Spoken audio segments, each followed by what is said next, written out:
오늘 책 모임은 이제 디스킬 제너레이션이라고 아주 따끈따끈한 책입니다. AI 주제. 그래서 경희대 비교문화연구소의 김재인 교수님이라고 들레즈 가르치시는 선생님이 계신데요. 그 선생님이 이제 지금 AI 이슈랑 그리고 우리 사회 이슈, 교육 이슈 특히 그런 거를 많이 가르치세요. 그래서 요 공간에 줌으로 오셨구나. 몇 년 전에 여기서 강의도 하셨었고 지금 이 주제로 아주 핫한 선생님의 책입니다. 그래서 책은 어렵지가 않고요. 제가 한 5분 정도 5분 정도만 조금 잡아서 간단하게 책 내용 요약한 거 이렇게 보면 쉽게 말해서 어쨌든 이따가 뭐 우리 얘기 AI 혹시 어떻게 생각하시는지 나누면 하겠는데 좋은 점도 있는데 조금 어려운 불편함을 주는 점도 있다. 특히 여기서의 맥락은 뭐냐면 여기 디스킬이라는 게 우리가 이제 저희도 여기 이제 특히 40대쯤 되시면은 우리 약간 아날로그 세대였잖아요. 그래서 뭐 글쓰기 우리는 세대고 막 하는데 물론 저는 글을 잘 안 썼지만 어떤 학교에서 몸으로 교육받는 걸 하면서 이게 그 인지 과정적으로 숙련 과정이 어렸을 때 누구나 들어가는데 지금은 일단 어려운 건 AI한테 그냥 묻고 물으면 장땡이잖아요. 그러니까 그 뭐냐면 인간이 교육 과정에서 숙련을 받는 그런 게 생략돼 버린 그런 문제가 있다. 그래서 인간 고유의 힘이 좀 빠지는 문제가 있다. 그래서 일단 근데 이제 이 이야기는 아마 유튜브 이런 거 보면은 김대현 선생님 유튜브뿐만 아니라 많이 나올 거예요. 그래서 오히려 문해력이 중요하다. 책을 잘 읽어야 되고 AI를 활용할 수 있는 그런 능력이 더 필요하다. 왜냐하면 AI는 결국 우리가 쓰는 GPT나 제미나 이런 거 대필 작가이기 때문에 이걸 컨트롤할 수 있는 뇌 근육이 없으면은 오히려 더 문제가 된다. 뭐 이런 이야기들이 쭉쭉 나오고 있습니다.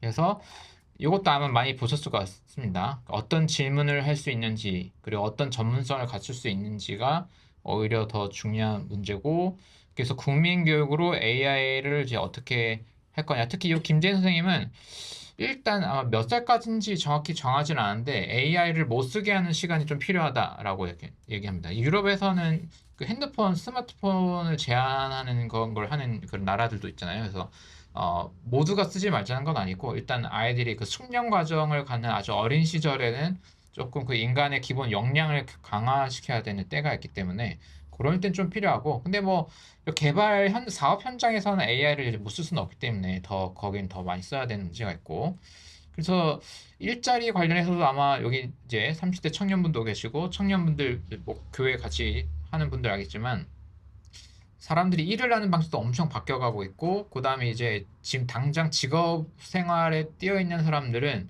완전 시니어 경력직은 괜찮은데, 신입으로 회사를 들어가기가 굉장히 어려운 시대가 되는 것 같습니다. 그래서 AI 발전으로 재밌는 건 많아지는데, 뭔가 이게 일자리 취업이 어떻게 되는 걸까? 물론 한편으로는 그런 얘기도 있죠. 그만큼 일자리가 많아질 거야. 새로운 직업이 많아질 거라서 걱정하지 마. 이제 그런 문제가 되는데, 저도 이제 교대 출신이고 이제 학교 선생님들도 이것 때문에 엄청 고민이 많아요. 주로 여름방학 때 친구들을 주로 만나거든요. 그러면 국가에서 너무 갑자기 AI 도입해서 교과서 만들라 선생님들과의 싸움이 엄청 현장에선 되게 치열한 문제가 있습니다. 그러니까 뭔가 이거를 잘 수기하고 토론한 다음에 이게 적용되는 게 아니라 그냥 AI 좋대 그럼 빨리 해 그냥 교과서 AI로 다 바꿔 뭐 어쩌고저쩌고 그러면 학교 선생님들과 전문 교육자들과 그다음에 교육공학 하는 사람들이 이제 같이 협업으로 뭔가 돼야 되는데 우리나라가 이제 좀 빨리빨리 이런 걸 좋아하다 보니까 아주 중구난방으로 지금 진행이 되는 상태인 것 같아요.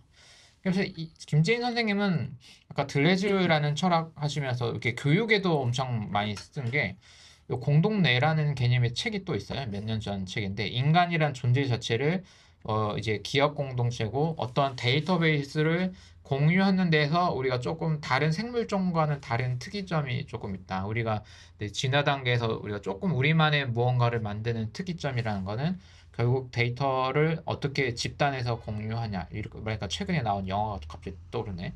군체 영화. 어쨌든 간에 그러면서 도서관, 그다음 학교, 그다음에 여기 이분이 이제 또 니체도 많이 가르치거든요. 그래서 위버맨시라고 또 요즘 보니까 이게 또 뭐냐 자기계발 책으로 막 위버맨시 나와서 좀 난리 나던데 또 그런 개념은 아니라 이제 들레즈로 따지면 탈주라는 개념이 있어요. 그래서 원래 그 교육 시스템에서 해오라고 하는 살라고 하는 방식이 있는데 거기에 벗어나 다른 새로운 길을 만들어내는 거를 탈주라고 하기도 하고, 위버맨 씨는 이렇게 주입된 그런 거 말고 자기가 스스로 자기 길을 개척해 나가는 뭐 그런 개념을 말하면서, 근데 어쨌든 정보 공유 시스템에 이게 어떤 시스템으로 공유가 될 거냐, 그리고 아까 인간의 숙련 과정은 어떤 걸로 필요할 거냐, 그 다음에 그러면서도 자기만의 길을 갈 수 있는 개인을 어떻게 존중할 거냐, 이제 이런 문제들이 조금 있고요. 저 개인적으로는 사실 학교 교육이 너무 길다라고 생각해요. 대학교까지 할 때.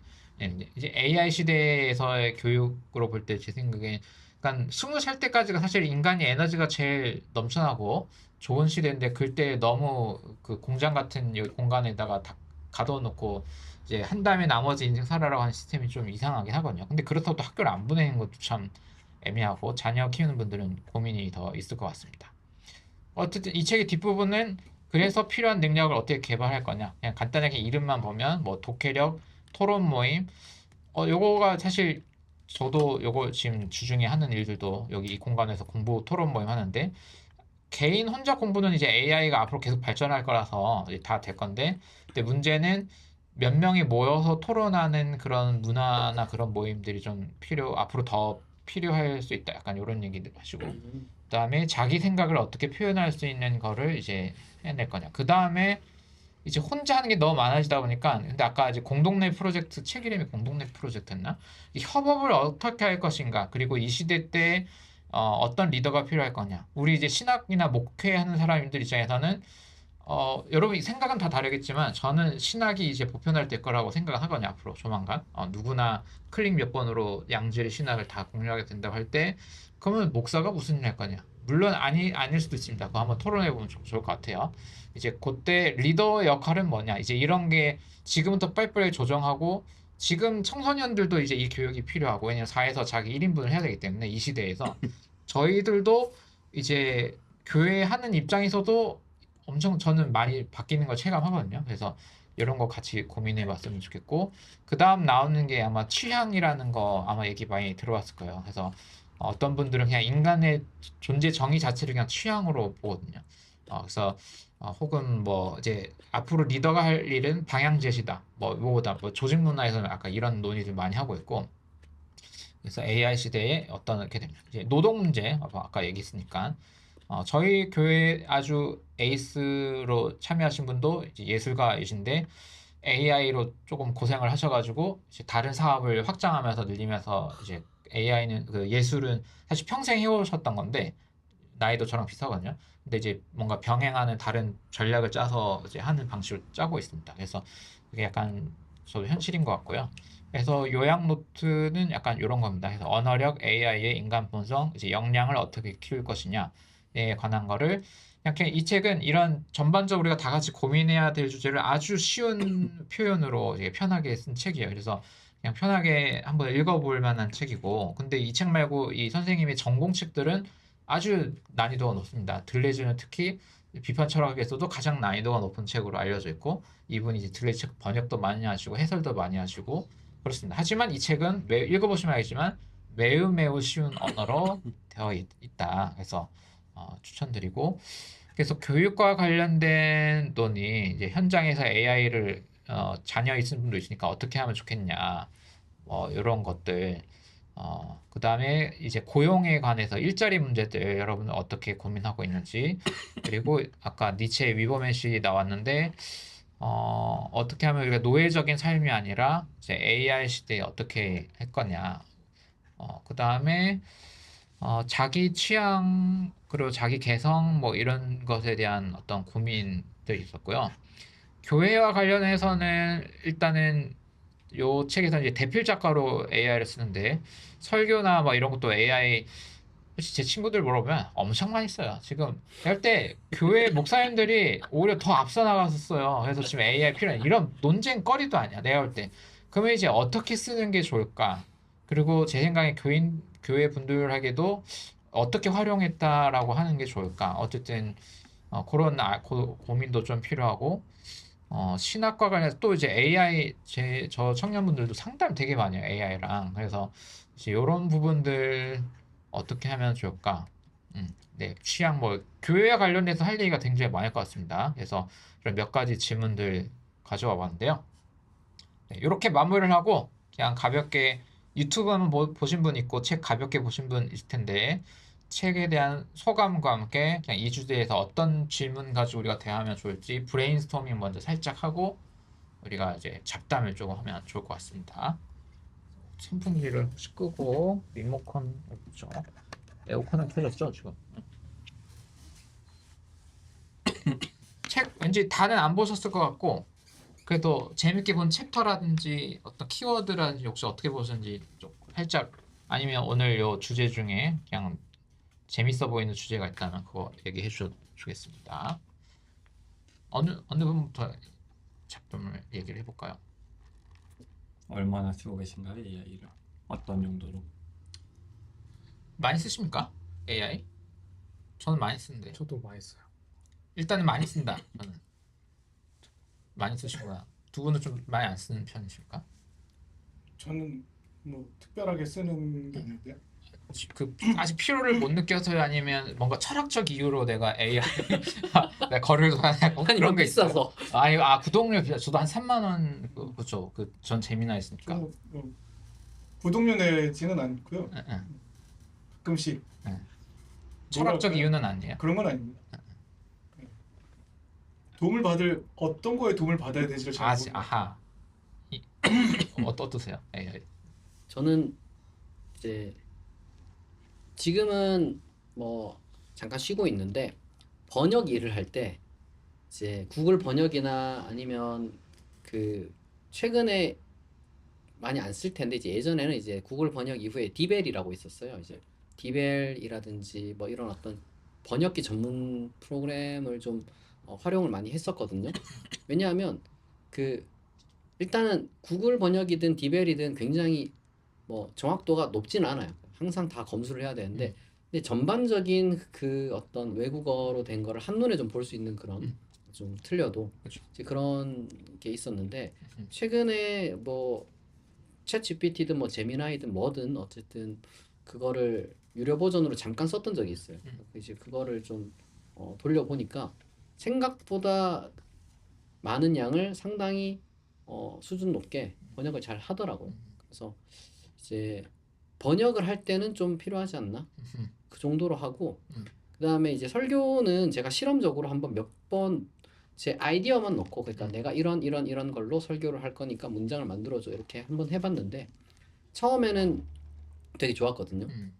근데 두 번, 세 번 쓰다 보니까 똑같은 것 같아요. 그래서 안 쓰고 있습니다. 번역할 때는 그때만 제가 이제 결제를 하고 평소에는 별로 쓸 일이 잘 없어요. 다른 분은 어느 뭘로 쓰세요? 네, 그냥 어떤 목표로? 저도 신 목사님이랑 비슷한데 내가 뭘 만드는 거는 다른 거는 모르겠는데 기독교 계열은 데이터가 엉망이라 그런 건지 이상하게 나오더라고요. 그래서 만드는 걸로는 안 쓰는데 저도 번역할 때 쓰고 번역할 때 좋은 게 일단 얘는 번역할 때 요 뉘앙스나 약간 그런 거에 대한 설명을 해줘요. 얘가 이 문장을 이렇게 번역했는데 요런 거랑 요런 걸로 번역할 수 있는데 A랑 B가 있는데 B는 약간 좀 더 이런 상황에서 적절하고 A가 어떤 상황에서 약간 일반적인 번역기는 그런 게 안 나오잖아요.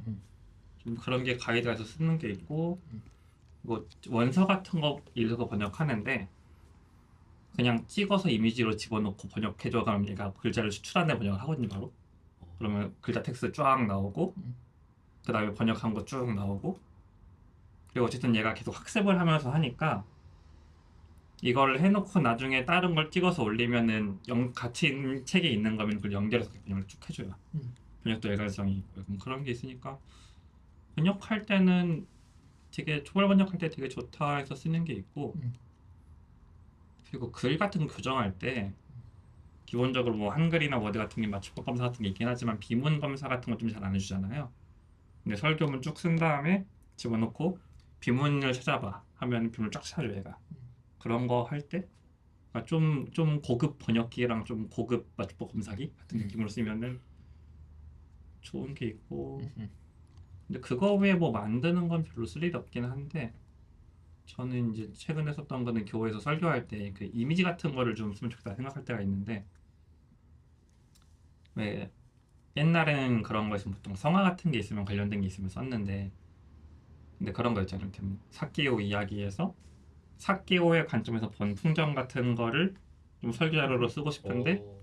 제가 그림 그릴 실력은 안 되는데 어쨌든 그 특정 인물의 관점에서 나오는 그런 뷰 같은 거를 제가 설교할 때 많이 언급을 하는데 이제 그런 거랑 관련된 성화가 있는 것도 있긴 한데 뭐 예수님이 십자가의 상태에서 본 약간 뷰 그런 유명한 그림도 있고 한데 근데 그렇게 설정 상황에서 좀 디테일한 요소나 그런 거를 좀 제가 원하는 대로 만들 수는 있으니까 약간 좀 그런 거 만들 때 근데 이거는 하는 것 자체가 조금 까다롭긴 하죠. 왜냐면 얘가 일단 그림을 만들면은 이상에 들어가 있는데 그러니까 아예 그림 작업을 하시는 분들이면 그걸 수정할 수 있는 능력이 있는데 저는 수정할 능력이 없으니까 그런 것 정도?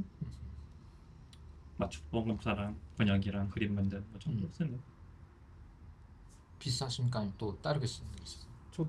전 되게 많이 써가지고 그 어쨌든 공부를 학교에서 하고 있다 보니까 다른 분과도 하시나요? 심리학 네, 거기서도 많이 쓰세요? 많이 쓰죠. 그래서 어쨌든 수업 자료 같은 것들 올려서 뭐 과제나 이런 거 할 때 음.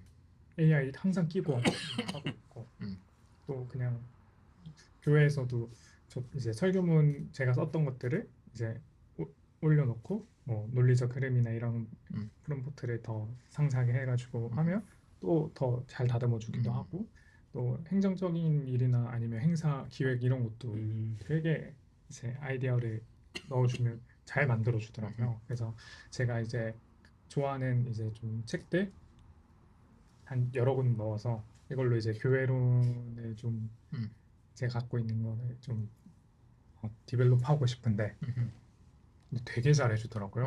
그래가지고 좀 깜짝 놀라긴 했어요. 제가 그리고 일상생활에서도 제가 이제 다음 주에 신혼여행 가거든요.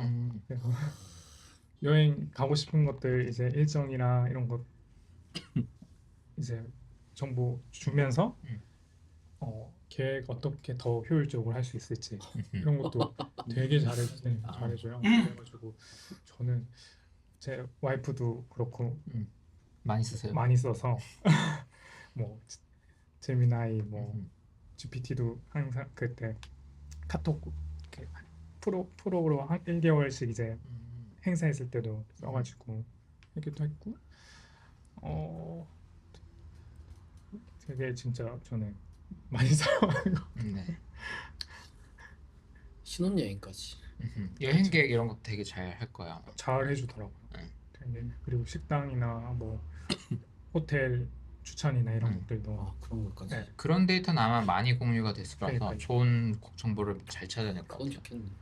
그리고 제가 목요일 아침마다 저희 목사 동기들끼리 한 10명 정도 이제 줌으로 모여서 이제 프로페짜이라는 그 모임을 하고 있거든요.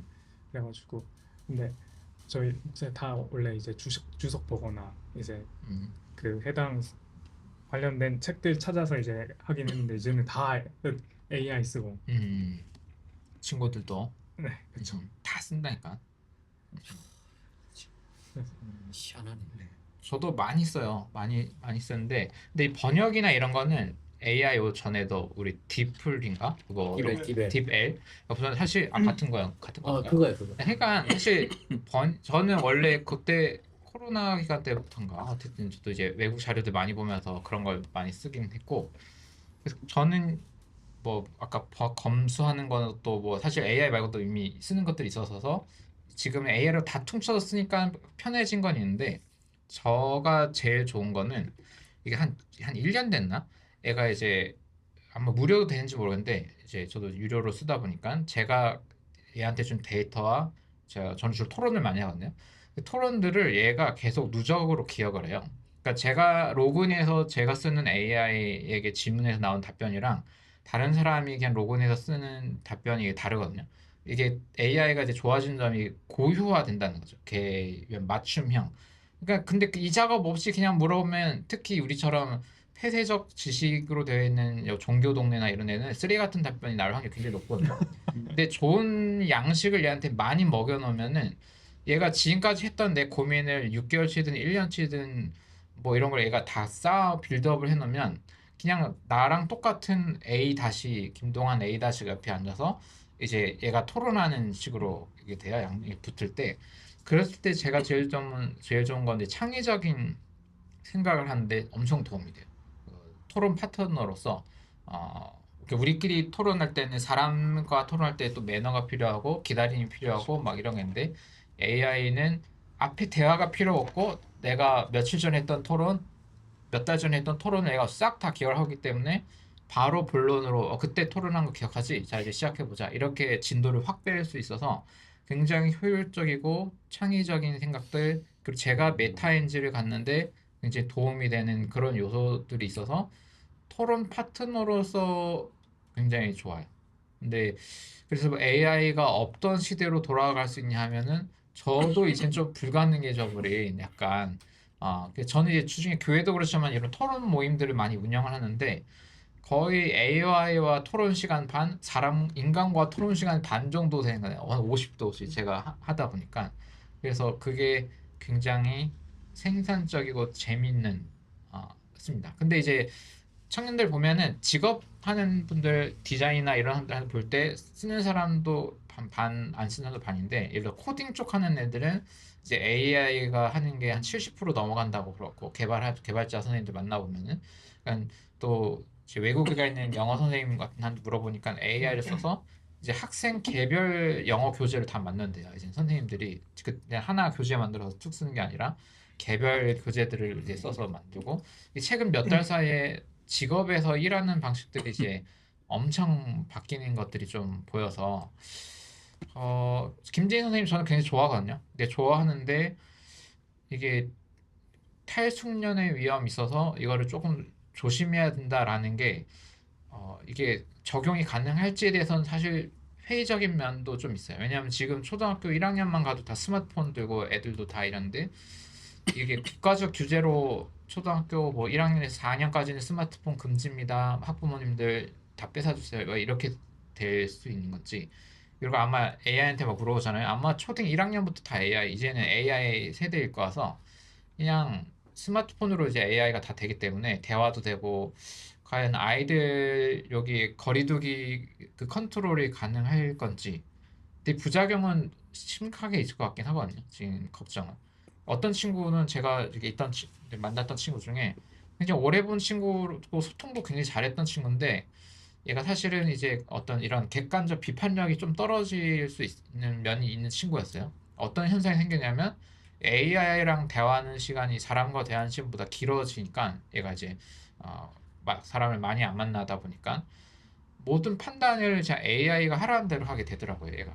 그러면서 소통에 어려움이 생겼어요. 그 교회 분들이나 저랑도 그렇고 어떤 피드백을 받지 않는 상태가 되면서 여기 좋게 말하면 위버맨 씨의 길을 간 거고 나쁘게 하면 이제 소통 불가의 상태가 되는 현상들을 보면서 야 이게 진짜 저는 너무 좋아서 이게 난 돌아갈 수 없다 지금 완전 행복 지수 엄청 만땅이거든요. 취업이고 뭐고 간에 나는 AI 너무 좋아 약간 이런데 약간 취업 문제랑 함께 소통 문제가 좀 있어서 야 이건 어떻게 봐야 되지? 약간 고민을 갖고 있긴 해요. 그래서 왜 이렇게 디스크 제너레이션이라는 책을 쓰면서 경고하는지 이해가 되는데 현실에서 이게 부작용을 예방할 수 있나? 라는 회의감이 사실 같이 있어서 그냥 이 책을 한 거거든요. 여러분 어떻게 고민하고 있는지 그렇습니다.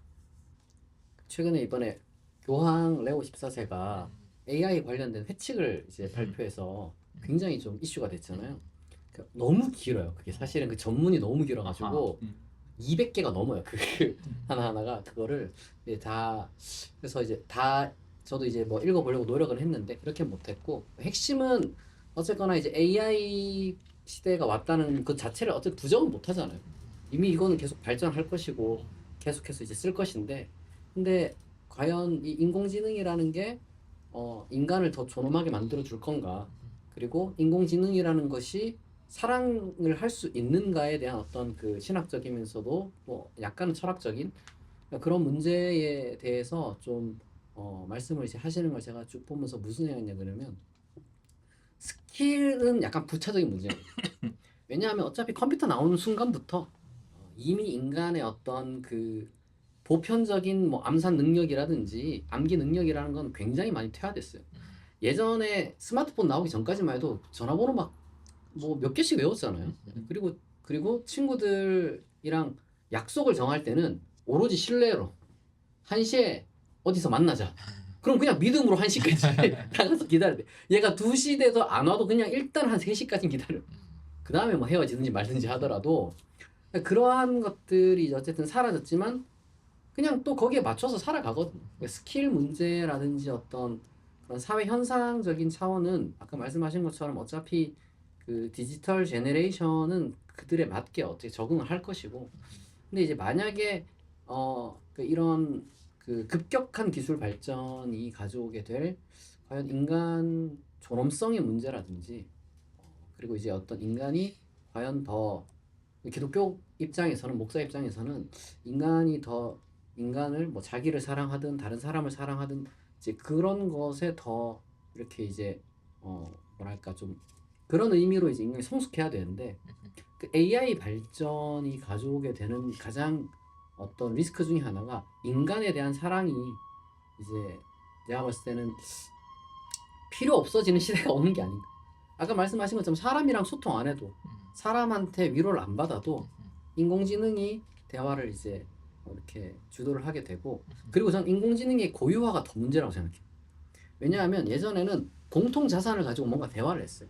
그러니까 인공지능이 아니라 예를 들면 어떤 공통된 스승이 있다든지 공통된 어떤 그 책이 있다든지 뭐 성경이죠, 기독교 입장에서 뭐 성경을 보든 뭔가 이제 공통의 윤리를 가지고서 이제 판단을 하고 그래서 소통이 가능했는데 자기만의 AI가 생기니까 이 사람이랑 뭐 아는 건 많을 거예요. 뭐 질 들레즈든 뭐든 해가지고 온갖 철학이든 뭐 니체든 뭐든 이제 다 알겠지만 뭐 신학 입장에서는 뭐 마르트든 뭐 누구든 뭐 다 엄청 많이 이제 입력을 시켜놨는데 그래서 어떤 주제에 대해서 이제 인공지능에게 이제 물어봤을 때 나오는 답변과 이 사람이 이제 했던 답변이 소위 말해서 인공지능을 더 고유화시키고 더 고급적인 지식이 들어갈수록 완전 더 상반된 이제 답변이 나온다. 그리고 이제 그렇게 되면 소통할 필요성도 사실 못 느낄 거예요. 굳이 내가 얘랑 생각도 다르고 싸움만 일으키고, 근데 얘는 나에게 훨씬 더 통찰력도 많이 줘. 이런 어떤 문제가 이제 발생하게 되면 사회적인 굉장히 고립화 현상도 일어날 것 같고. 이미 엄청 고립화돼 있죠. 그리고 이제 그거를 자연스럽게 여기고 편안하게 여기는데 이게 비인간화 가는 어떤 지름길이라고 해요. 그러니까 평등하게 비참해지는 거예요. 모두가 평등하게 외롭고 평등하게 가난하고 평등하게 미래가 없어지고 평등하게 우울하게 되는. 조금 긍정적이지 않은 부분이 더 많을 것 같다고 예측이 좀 하시는 거군요. 정확하게 말하자면 AI에 대해서 이제 이야기를 할 때 AI가 엄청난 일을 할 거라는 것이 있지만 그 엄청난 일을 해내는 것 중에 과연 진짜 이 개개인의 어떤 존엄성을 더 이렇게 이제 보호해주고 이 사회를 조금 더 평등하게 발전시키는 데 기여를 하고 있는지에 대한 관점부터 좀 우리가 접근을 해야지. 사실 스킬 문제라든지 이런 것들은 플라톤 시대부터 뭐 얘기가 나왔다고요. 소크라테스가 야 문자나 책에 의존하면 암기력 떨어진다 이런 식으로 이야기를 했다 하더라고요. 그러니까 요즘 애들은 암기 안 하고 책이나 본다 이런 식으로. 그러니까 되게 웃긴 발상이잖아요. 그래서 저는 AI 발전에 대한 어떤 인간 그 뭐 디스킬링 뭐 탈숙련에 대해서는 뭐 충분히 뭐 이해는 하지만 그거는 뭐 제가 봤을 때는 좀 지나친 아마도 이제 인문학자가 상상할 수 있는 가장 최악의 상황을 이제 보시는 것 같고. 그러니까 교육의 영역이 할 때는 저는 좀 공감이 되거든요. 그러니까 지금 우리 3, 40대, 20대, 20대 정도인가? 어쨌든 어떤 직업을 뭐 어떤 자기 잡이 됐고 그다음 이걸 이제 숙련화 과정에 들어간 성인들은 고민과 지금 이제 막 되게 어린 청소년 친구들 이제 교육 공항으로 갈 때 왜냐 교육도 교회만큼 빨리 안 바뀌거든요. 그 했던 거를 반복하는 시스템이다 보니. 근데 지금 사회는 미친 속도로 되고 지금 이 AI 시대 바로 전 단계가 뭐냐면 저희까지만 해도 우리 40세대 대학 졸업하면은 취업이 자기 전공 되는 거예요. 그러니까 대학에 뭐 아무리 쓰리 같은 강의를 해도 일단 돈 내고 효능감이 있거든요. 그 졸업한 시간을 버티고 빚을 내더라도 이거 나오면 취업하는 거. 근데 지금 우리 다음 세대 친구들은 그만큼 돈 내고 시간 썼는데 대학은 일단 다 나오는 게 나왔는데 취업은 안 되는 아주 독특한 그러니까 열받는 상황이 됐는데 그 다음 단계로 또 이제 AI 그러니까 아니 그 교수님보다 AI가 더 나은데 지금 이거 내가 어떻게 되지 약간 근데 또 취업은 더 어려워지고 이게 막 바뀐대 약간 지금 그런 시대에 아마 완전 초딩 애들은 모를 수 있는데 중학생만 돼도 지금 이 상황에 대한 위기감지를 내 생각에 할 것 같거든요. 약간 지금 내가 이거 어떻게 선생님 말을 계속 듣냐 아니냐 약간 이 난감한 맞아. 상황. 이게 제가 이제 지적하고 싶었던 것도 그건데 이제 진짜 문제는 그거예요.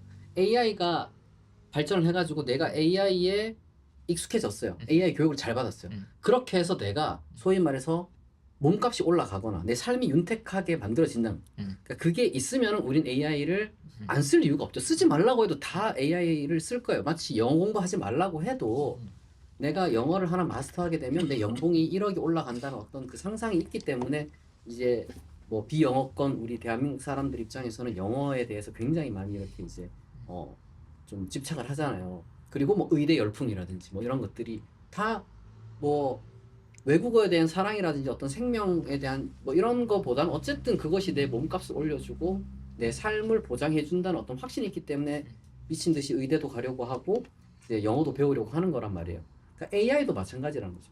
AI가 그러한 어떤 AI가 너무 좋다, AI가 엄청나다라고 말을 하는 AI 분야 관련된 종사자들의 그 뭐 페이스북이나 뭐 이런 것들을 스레드나 이런 것들을 보게 되면 AI에 대해서 너무 찬양을 많이 해요. 그 사람들은 매일 뭐 쏟아지는 AI 관련된 논문들을 갖고 와가지고 이번에 엄청난 게 나온다 자꾸 이야기를 하는데 오케이 AI가 그렇게 엄청나게 발달을 해서 과연 이제 일반적으로 살아가는 소시민들의 삶을 더 윤택하게 만들어 주느냐는 거죠.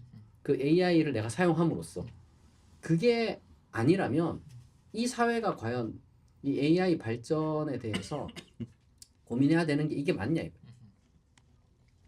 다른 분들은 어떠십니까? 어떻게 보세요? 사실 AI라고 해서 나오는 문제들이 이전 얘기가 없었던 문제들이 아니잖아요. 그러니까 사실 미디어라는 게 발전하면서 나왔던 수많은 이야기들 뭐 한 재작년까지만 해도 계속 미디어 리터러시라는 이야기가 많이 나왔었는데 뭔가 어쨌든 기술은 계속 발전을 하는데 그거에 대한 어떤 윤리적인 거 이걸 어떻게 사용하는지에 대한 무슨 사회적 논의나 합의 같은 게 전혀 안 된 상태에서 던져지고 사람들은 그 안에서 크고 근데 정작 그렇게 크면서 빠른 기술들 가운데서 사람들이 소외가 되는 거는 늘상 일어났던 일이고 그래서 사실 이게 그렇게 새로운 문제인가 하고 책 읽으면서 사실 이 언어력 얘기하면서 다 기능적인 걸 이야기한 거잖아요. 제 생각엔 아까 목사님 얘기하신 것처럼 오히려 인간들이 개성화되는 거 동시에 어쨌든 그것만으로도 사회생활을 하지 않고 무언가 살아갈 수 있는 그런 시스템이나 구조가 좀 조금씩 만들어지는 그런 사고의 구조를 그렇게 만들어가는 게 오히려 더 문제가 아닌가? 라는 생각하면서 여기 아까 책에서 그 언어력을 키우는 거 예시로 뭐 자기 블로그를 쓴다든가 뭘 하는 거 나오는데 저걸 하는 거랑 AI를 쓰는 거랑 뭔 차이가 있지라는 생각이 저것도 다 미디어에 의존해서 무언가를 하는 거면 저게 무슨 의미가 있지 생각을 하면서 그러니까 오히려 좀 그냥 차라리 AI 저기 책에서 나오는 얘기하는 문제들에 대할 거면 오히려 AI를 어떻게 잘 쓸 수 있을지를 이야기해 줘야 되는 게 우선인 것 같고 그리고 저는 아까 지목사님 얘기한 것처럼 이 개인 알고리즘에 맞춰가지고 이게 다 맞춤이 되면서 결국 사람들의 사고방식을 이렇게 공동의 무언가의 미디어에 나와 있는 게 아니라 이 단절된 미디어 속에서 단절된 정보와 지식을 가지고 사람들이 그런 뭐라고 할까요? 파편화된 생각들을 하게 하는 게 오히려 더 핵심 문제지 않을까? 정작 그런 거에 대한 이야기는 지금 들으면서 그런 이야기를 하는 사람이 있었나? 사실 이런 책도 잘 안 하고 있고 파편에 생각하는 게 좋지 않아요? 근데 그 전체적인 전체화된 우리 세대는 약간 전체화된 생각 모든 교과서 학교에서 배우는 코스가 똑같은 시대라면 우리는 그냥 알고리즘에 잘못된 문제가 있긴 한데 취향의 시대는 자기가 보고 싶은 걸 우리 텔레비전 세대 그래서 근데 만났을 때 대화거리는 통일되는 건 있긴 있어요, 그죠? 있긴 있는데 근데 이제 우리는 국가에 대한 경배 다 똑같은 시대인데 우리 다음 세대는 그야말로 이제 파편화된 세대라서 고립 문제가 있긴 하지만 저는 이게 사회 발전 단계로 좋은 거라고 보고, 다만 여기처럼 같이 만나는 그라운드를 편안한 장들을 사회가 이제 많이 제공을 해줘야 되는데, 아, 그게 같이 안 되면, 그러니까 고립으로만 끝나면 조금 문제인 것 같긴 해요. 이 딥러닝 AI가 쓰는 메인 기능이 정보를 주는 거잖아요. 정보를 AI가 모아와서 정보를 AI가 러닝을 해와가지고 정보를 주는 건데, 그러니까 사실 어떤 문화라든지 어떤 텔레비전에 나오는 어쨌든 수많은 것들이 있지만 그건 어쨌든 좀 다양한 거를 모든 사람이 본다라는 거에서 의미가 있고, 정보가 어쨌든 어느 정도 동일한 정보들이 이렇게 빠사삭 나오고 있는 거잖아요.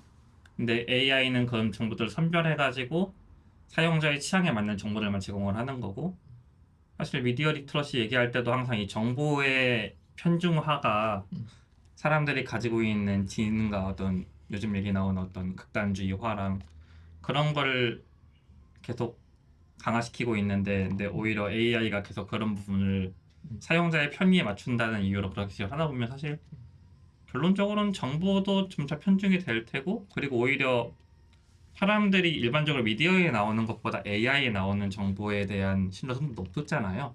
왜냐면 기능들을 좀 더 잘하니까 얘가. 근데 신뢰도가 높은 정보를 주는데 그 파편화된 정보를 계속 주고 있으면은 오히려 그거가 다른 거는 몰라도 어떤 교육이라든지 어떤 기독교 신앙 안에서는 계속 본인들이 가지고 있는 생각을 강화시켜주는 방식으로 되는 거지, 비판적으로 다른 정보들을 제공해주는 경우는 아닌 것 같고. 그리고 AI 전반적인 경향이 있지만 좀 아첨을 하잖아요. AI들이 어떤 생각을 제시했을 때 일단 그거를 이 사람 맞추는 화법이 뭐라고 해야 되죠? 쿠셔너를 잔뜩 깐다고 느끼는데, 저는 AI 대화하면서 일단 상대의 의견을 존중해주는 거를 기본적으로 깔아놓고 들어가는 건지, 이 사용자가 하는 말을 존중을 해주면서 어쨌든 간에 있는 정보 어느 정도 다 끌어와가지고 그거에 뭔가 근거를 깔아주는 그 느낌? 근데 그런 식으로 해주는 게 사람들이 비판적 사고, 무엇보다 자기 자신에 대한 비판적 사고를 가지는 데 도움이 되나? 그런 부분에서 문제가 크다. 그렇죠. 그런 부분에 대한 AI가 주는 정보에 대한 비판적인 사고를 할 수 있는 사람이면은 AI를 쓸 수 있다고 생각을 해요, 제대로. 근데 막 지금 다 쓰잖아요, 이 AI를. 사실 여기서는 이제 언어력의 문제를 했지만, 언어력의 문제보다는 어떤 이 필터링이 안 되잖아요, 스스로 머릿속으로 들어온 끊임없이 정보들은 많아지는데 이 정보들에 대한 필터링도 잘 안 되고. 물론 이거를 잘 사용하는 사람들이면 그런 걸 다 이용해서 쓸 수 있는데, 근데 그런 거에 대한 방안이 있나? 교육이나 그런 거에서. 다른 것보다 교회에서 이제 설교에서 막 쓰시는데, 목사님들이 설교를 하면서 사실 이거는 AI가 있기 전부터 있던 문제긴 하지만, 그렇죠. 그렇죠. 근데 예화지 막 그게 강화가 되는 거잖아, 이게. 근데 여기에 대한 생각이 다른 분들, 저는 생각이 다르거든요. 혹시 어떠세요? 지금 요 비판에 관해서. 그냥 교회 이제 저는 애들 교육으로는 요 선생님 김재 선생님 얘기가 좀 맞는 것 같거든요. 그 어느 정도 못하게 하는 약간 아니 수업 때 어떻게 이걸 제한하는 수업이나 이런 게 좀 더 많아져야 된다고 생각해요. 일부러라도 이때는 우리 이런 역량에서 너네 밥 먹듯이 애쓰는 거 알지만 우리가 요 시간은 요걸 하겠다. 요 뭐 체육 시간이든 뭐 이걸 이게 문화가 만들어내야 돼. 애들은 그렇고 성인 문제로 가서 특히 교회로 가져가면 저는 AI가 더 발전되는 게 사람들을 교회에서 탈출시키는 데 도움이 될 거라고 보거든요. 그러니까 이미 그 가스라이팅, 비판력 부족 이 문제가 한국의 교회 상황 문제 똑같아요. 제한된 신학과 뭐 신학이라도 할 수도 없는 이상한 컨텐츠들로 지금 수많은 사람들을 이제 종교 이상한 울타리에 가둬놓는 이 현상의 부작용은 AI로 오는 그 후폭풍의 부작 크죠. 당연히 엄청난 말씀이 커요.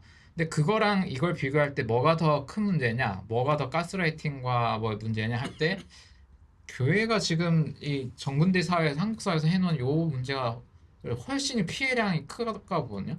그래서 AI도 저는 이제 AI 긍정이 한 7, 부정적 요소 한 3 정도로 해서 AI 발전론자인데 AI가 더 발전해야 되고 그래야 더 이제 더 좋아질 거라고 보는데 사람들이 비판력 사고 종교인들을 하려면은 저는 AI가 발전되긴 낫다고요. 왜냐면 종교 리추얼과 함께 가운을 입고 헛소리를 하는 사람들의 어그로가 AI가 주는 피해보다 저는 더 크다고 봐요. 그리고 그래서 AI가 지금 부족함이 많지만 환각도 많고 하지만 이게 객관적 정보를 주는 확률이 점점 높아지면 분명 신뢰도가 이렇게 보면서 분명히 설교라든지 교회에서 하는 이야기들의 그런 이렇게 신뢰 정도를 참여자들이 이제 비평을 할 수 있게 되면 점점 저는 이제 그 헛소리에 그게 된 그 가담된 그 휩쓸리는 성인들의 숫자가 줄어들면 그때서 점점 더 재밌는 모임들을 할 수 있는 가능성도 생기지 않을까.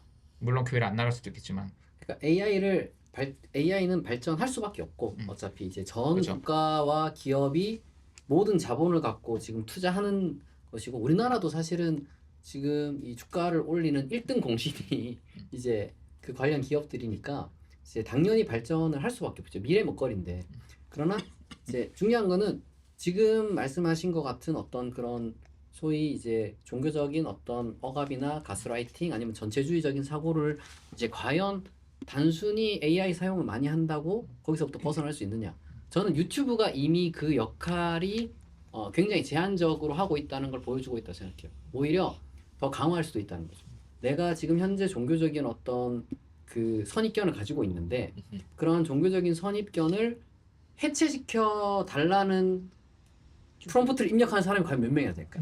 대체적으로 자기 관심사와 자기 말씀하신 것처럼 자기 취향에 따라서 인공지능을 훨씬 더 이용을 많이 할 거고 아마도 그러한 차원에서 그러니까 당장 내가 속한 교회나 내가 지금 듣는 설교자에 대해서 비판 의식을 가질 수 있겠지만 전반적인 어떤 그 사고방식 자체를 깨줄 수 있는 거는 인공지능 사용이 아니라 훨씬 더 현실 참여적인 어떤 대화라든지 인간적인 어떤 인간 대 인간의 이제 만남을 통해서 이루어지는 게 훨씬 더 이제 필요하다는 거죠. 그러니까 AI는 당연히 필요한 거고 어떤 방식으로 사용할지에 대해서 고민도 많이 해야 되고 교육도 마찬가지예요. 교육도 이제 당연히 어떤 부분에 있어서는 이제 발전하고 잘 사용해야 되고 또 어떤 부분은 뭐 필요에 따라 제한해야 되겠지만 종교적인 그런 발전과 관련돼서 지금 아까 잠깐 얘기했지만 목사님들 AI 많이 쓴다면서요. 한 10명씩 모이는 그 모임에서도 예전에 주석 보고 뭐 했는데 근데 제가 봤을 때 그러니까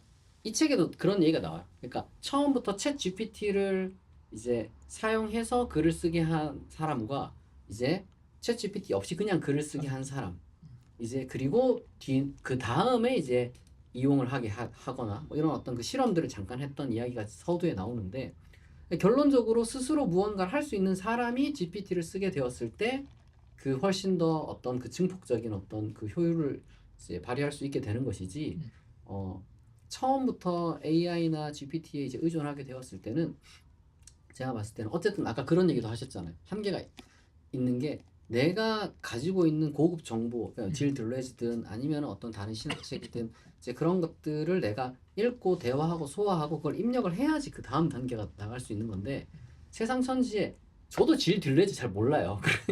그 나름 나도 철학을 좀 이렇게 독서하려고 노력하는 사람이지만 어렵단 말이죠.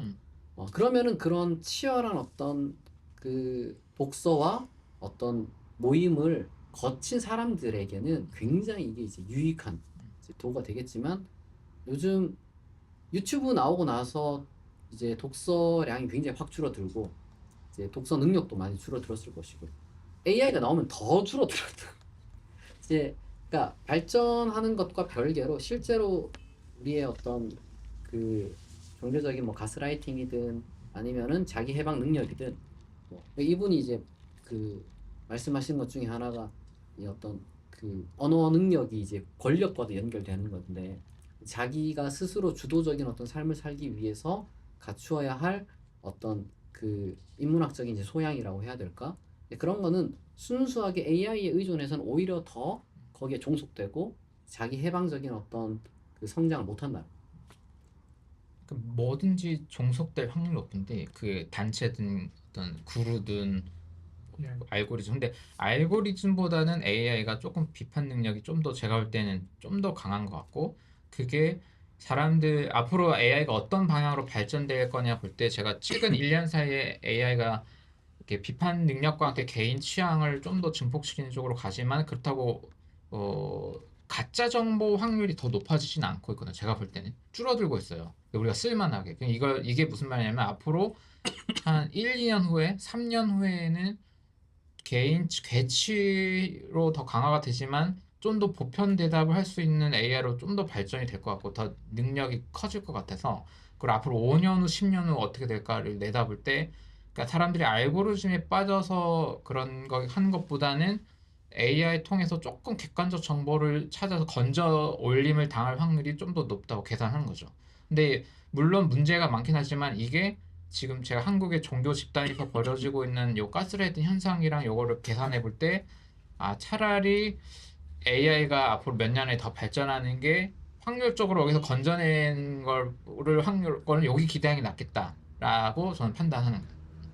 물론 그 사이에 우리가 더 연구해서 조금이라도 이런 이야기를 올려서 공감하는 커뮤니티를 이제 올리는 일을 하지만 그것보다는 개발자들이 AI를 더 빨리 개발시킨 게 빠를 것 같은 느낌도 들고.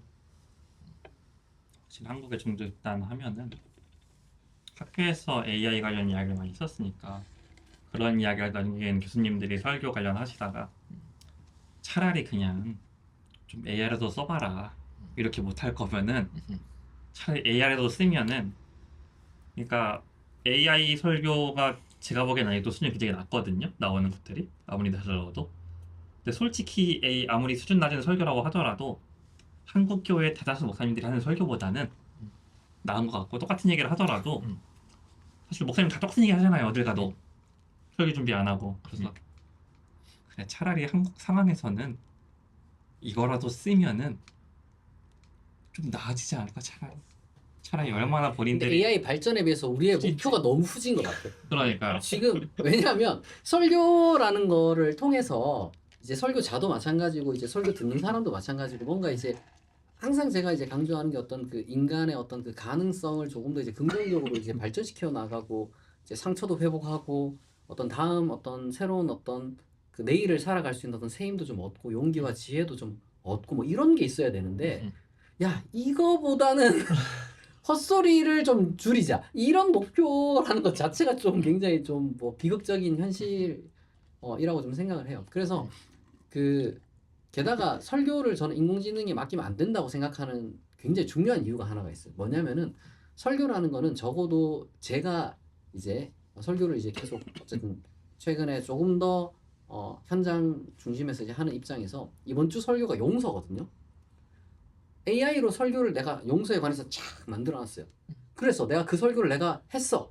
그래서 내가 그 인간을 용서할 수 있게 되냐 이 말이에요. 조금이라도 내가 용서할 수 있는 인간으로 나아갈 수 있게 그 AI 설교가 뭐 만들어줬냐 이거죠. 내가 용서를 한 사람, 용서를 하려고 했던 사람, 뭐 그런 게 좀 있어야 그 설교자를 통해서 용서에 관한 메시지가 진솔하게 나가고 그것이 상대방도 이제 뭐 100%는 아니겠지만 감동도 시키고 그 사람으로 하여금 아 용서라는 거를 할 수 있는 인간으로 한 걸음 나아갈 수 있게 해주는 것인데 AI가 그걸 할 수 있느냐에 대해서는 나는 회의가 있어요. 왜냐하면 적어도 AI는 용서가 뭔지도 모를 거고 스스로 왜냐하면 그건 그냥 이제 거대한 언어 말뭉치에 불과하니까 인간이 고유하게 할 수 있는 어떤 무언가가 있는데 환원적으로 AI가 다 할 수 있다라고 말하는 거는 어떻게 보면 설교에 대해서 굉장히 우리가 수준을 낮게 책정하고 있기 때문에 그렇죠. 네, 그런 좀 아쉬움이 있는 거죠. 그러니까 아까 인공지능이 발달하게 되면 환각도 줄고 가짜 뉴스도 줄고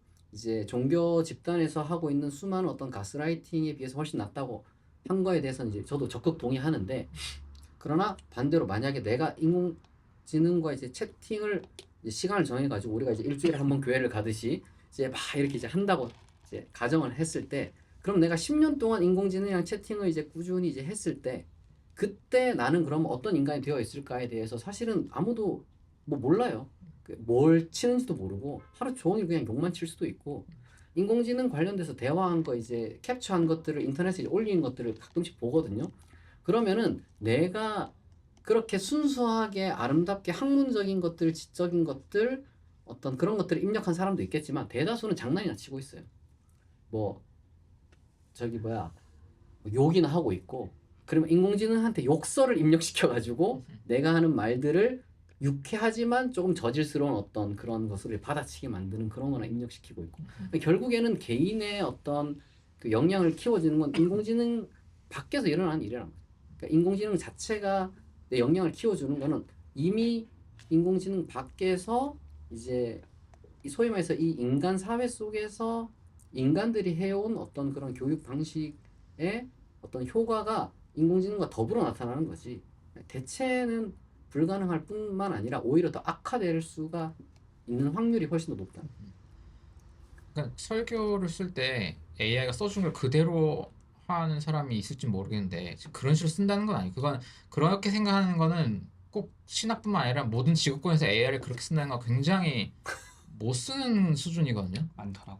많아요. 그 뭐 다른 직업도 왜냐하면 그런 거는 좀 티가 나서 제가 볼 때 AI를 잘 쓴다는 건 뭐냐면 우리가 뭐 악기든 뭐든 써서 고유한 그 자기 AI를 제가 볼 때 이제 다 써요. 다 제가 볼 때 두 번 안 쓰지만 엄청 써요. 근데 내가 중요한 건 뭐냐면 결과물이 고유한 게 나오느냐가 중요한 거죠. 그러니까 용서라는 주제로 써줄 때도 제가 아까 쓰냐면 토론 파트너로 쓴다 할 때 내가 용서에 이런 고민을 가질 때 AI를 통해서 어떤 데이터를 융합하고 막 하면서 어쨌든 뭐 어떤 수준든 간에 딱 나왔는데 용서에 대한 설교가 이번에 했을 때 고유한 게 나오느냐가 문제고 근데 이건 지식뿐이냐 실제로 근데 중요한 건 말씀하신 대로 실제 내가 용서하느냐는 이제 다른 문제고 그거는 이제 우리가 공동체로 가야 문제인데 근데 설교도 어쨌든 말이니까 실제 내가 용서했냐는 이제 다른 문제고 우리가 예외 안에 리추얼에서 이거 말빨인 거잖아요 결국 진짜 사실 뭐 소모임에서 중요한 건 내 평소에 용서를 하느냐를 이제 모임에서 진짜 그 행위로 보여주고 그게 이 긴 기간을 볼 때 저 사람이 진짜 그런 영향력이 있는 건데 이 리추얼 안에서 그냥 말빨로 이렇게 하는 것 뿐인 거잖아요 설교 자체도 근데 중요한 건 이거를 위해서 컨텐츠를 할 때 AI를 어떻게 쓰든 간에 고유한 생산물이 나왔느냐 그리고 그게 같이 이거를 대화할 때 의미 있는 효과 있는 작동을 해낼 수 있느냐가 이제 문제지. 그리고 이거를 해냈을 때 AI를 잘 쓴다고 하는 거지. 그냥 AI가 뭐 본문 주고 주제 주고 대충 요거 이런 식으로 쓰는 거는 굉장히 안 좋게 쓰는 거라는 거죠. 그러니까 이제 신학책들을 저는 이제 독서하는데 예를 들면 이제 한 300쪽짜리 어떤 수준 높은 좀 책을 독서를 만약에 내가 집중적으로 한다고 했을 때 그거를 한 이틀 정도 이제 소요를 해야 되잖아 일반적으로. 그것도 한 뭐 대여섯 시간씩 하루에 써가주면서 그렇게 이제 집중적으로 했을 때 이제 뭐 좀 더 여유 있게 읽으면은 뭐 이제 뭐 한 3일 정도 아니면 더 여유 있게 한다 치면 이제 한 일주일 정도 이제 걸린다고 쳤을 때 그렇게 만약에 내가 집중력 있게 수준 높은 한 300에서 500쪽짜리 되는 어떤 그 신학책을 내가 이제 일주일간 소화하는 거랑 일주일간 그 인공지능이랑 씨름하는 거랑 비교했을 때 과연 무엇이 더 이제 우리에게 더 효율적이냐 이거죠.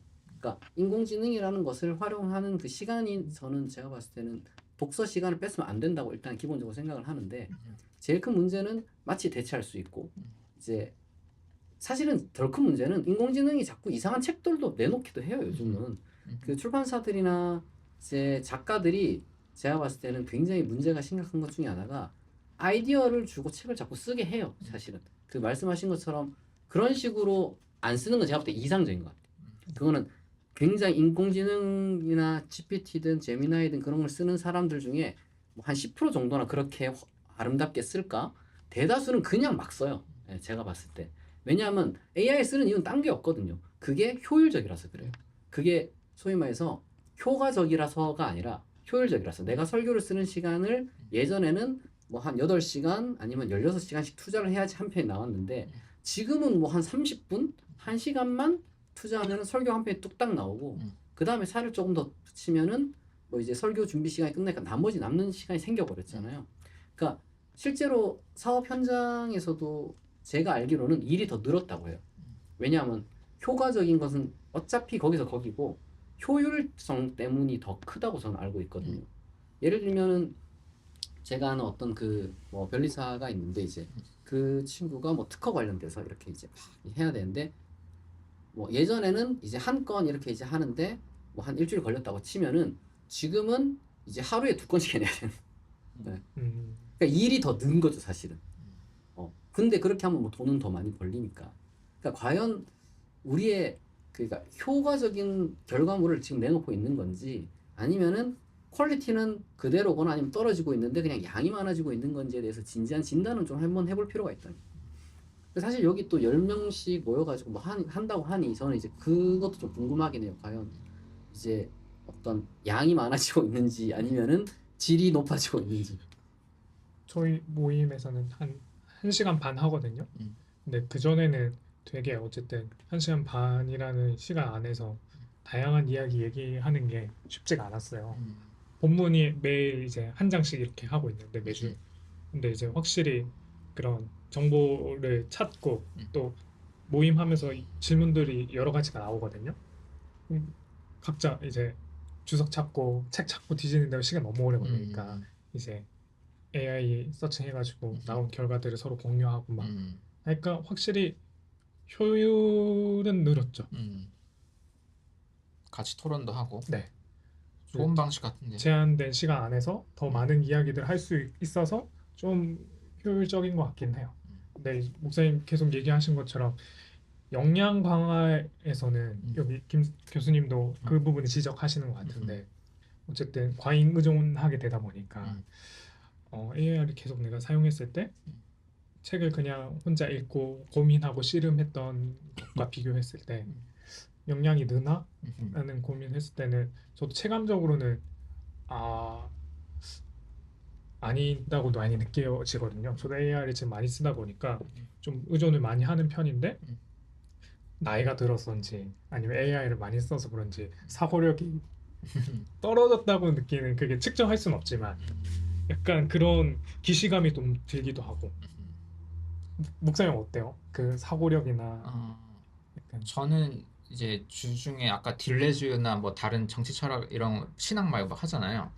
AI를 써야만 따라갈 수 있는 영역들이 되게 많아요. 왜냐면 아주 새로운 사고방식을 제가 접근해야 되기 때문에 그 사회학으로 갈 때도 있고 그때 이제 저는 되게 효율이 중요하거든요. 그거를 모든 분야의 책을 앉아갖고 한 책을 일주일 동안 읽을 수는 없는 상황이라서 특히 굉장히 어려운 책들이 너무 많다 보니까 근데 중요한 건 그 사고 방식을 따라가는 게 중요하거든요. 그때 AI를 써서 빨리 쫓아가면 뭐가 좋냐면 예를 들어 오늘도 저녁에 수요일 모임 하는데 2024년에 나온 지잭의 크리스찬 에이시즘이라는 기독교 무신론이라는 책을 제가 그걸 전체 번역해서 읽었고 그거를 근데 난이도 너무 높아서 사람들한테 줄 때는 이걸 AI를 통해서 굉장히 쉬운 버전으로 또 다시 만들었어요.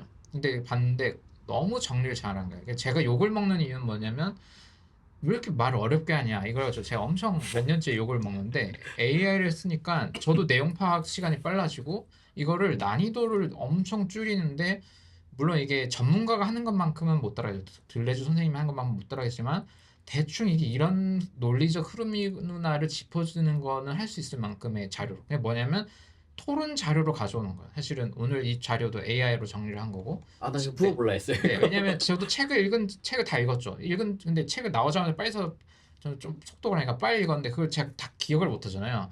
근데 이게 다시 애한테 정리를 하면은 볼 때 무슨 큰 문제가 있는지 없는지는 파악을 할 수 있거든요. 근데 이게 했을 때 질문도 그렇고 이 정도 괜찮네. 검수하고 막 하는데 한 30분이면 사실 돼요. 근데 책을 읽었으니까 더 빨리 할 수가 있죠.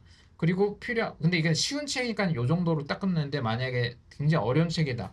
그럼 또 이 요약만으로도 안 되거든요. 사람들이 올 때. 그럼 이걸 또 단계를 레벨 맞추고 하고 이렇게 모임을 하기 위한 용도로 좋고 그리고 여러 분과로 여기서 심리학을 하시는데 신학, 심리학 뭐 이걸 막 다 섞을 때 뭐냐면 막 섞으면은 거기서 창의적인 게 나올 확률이 높은 거예요.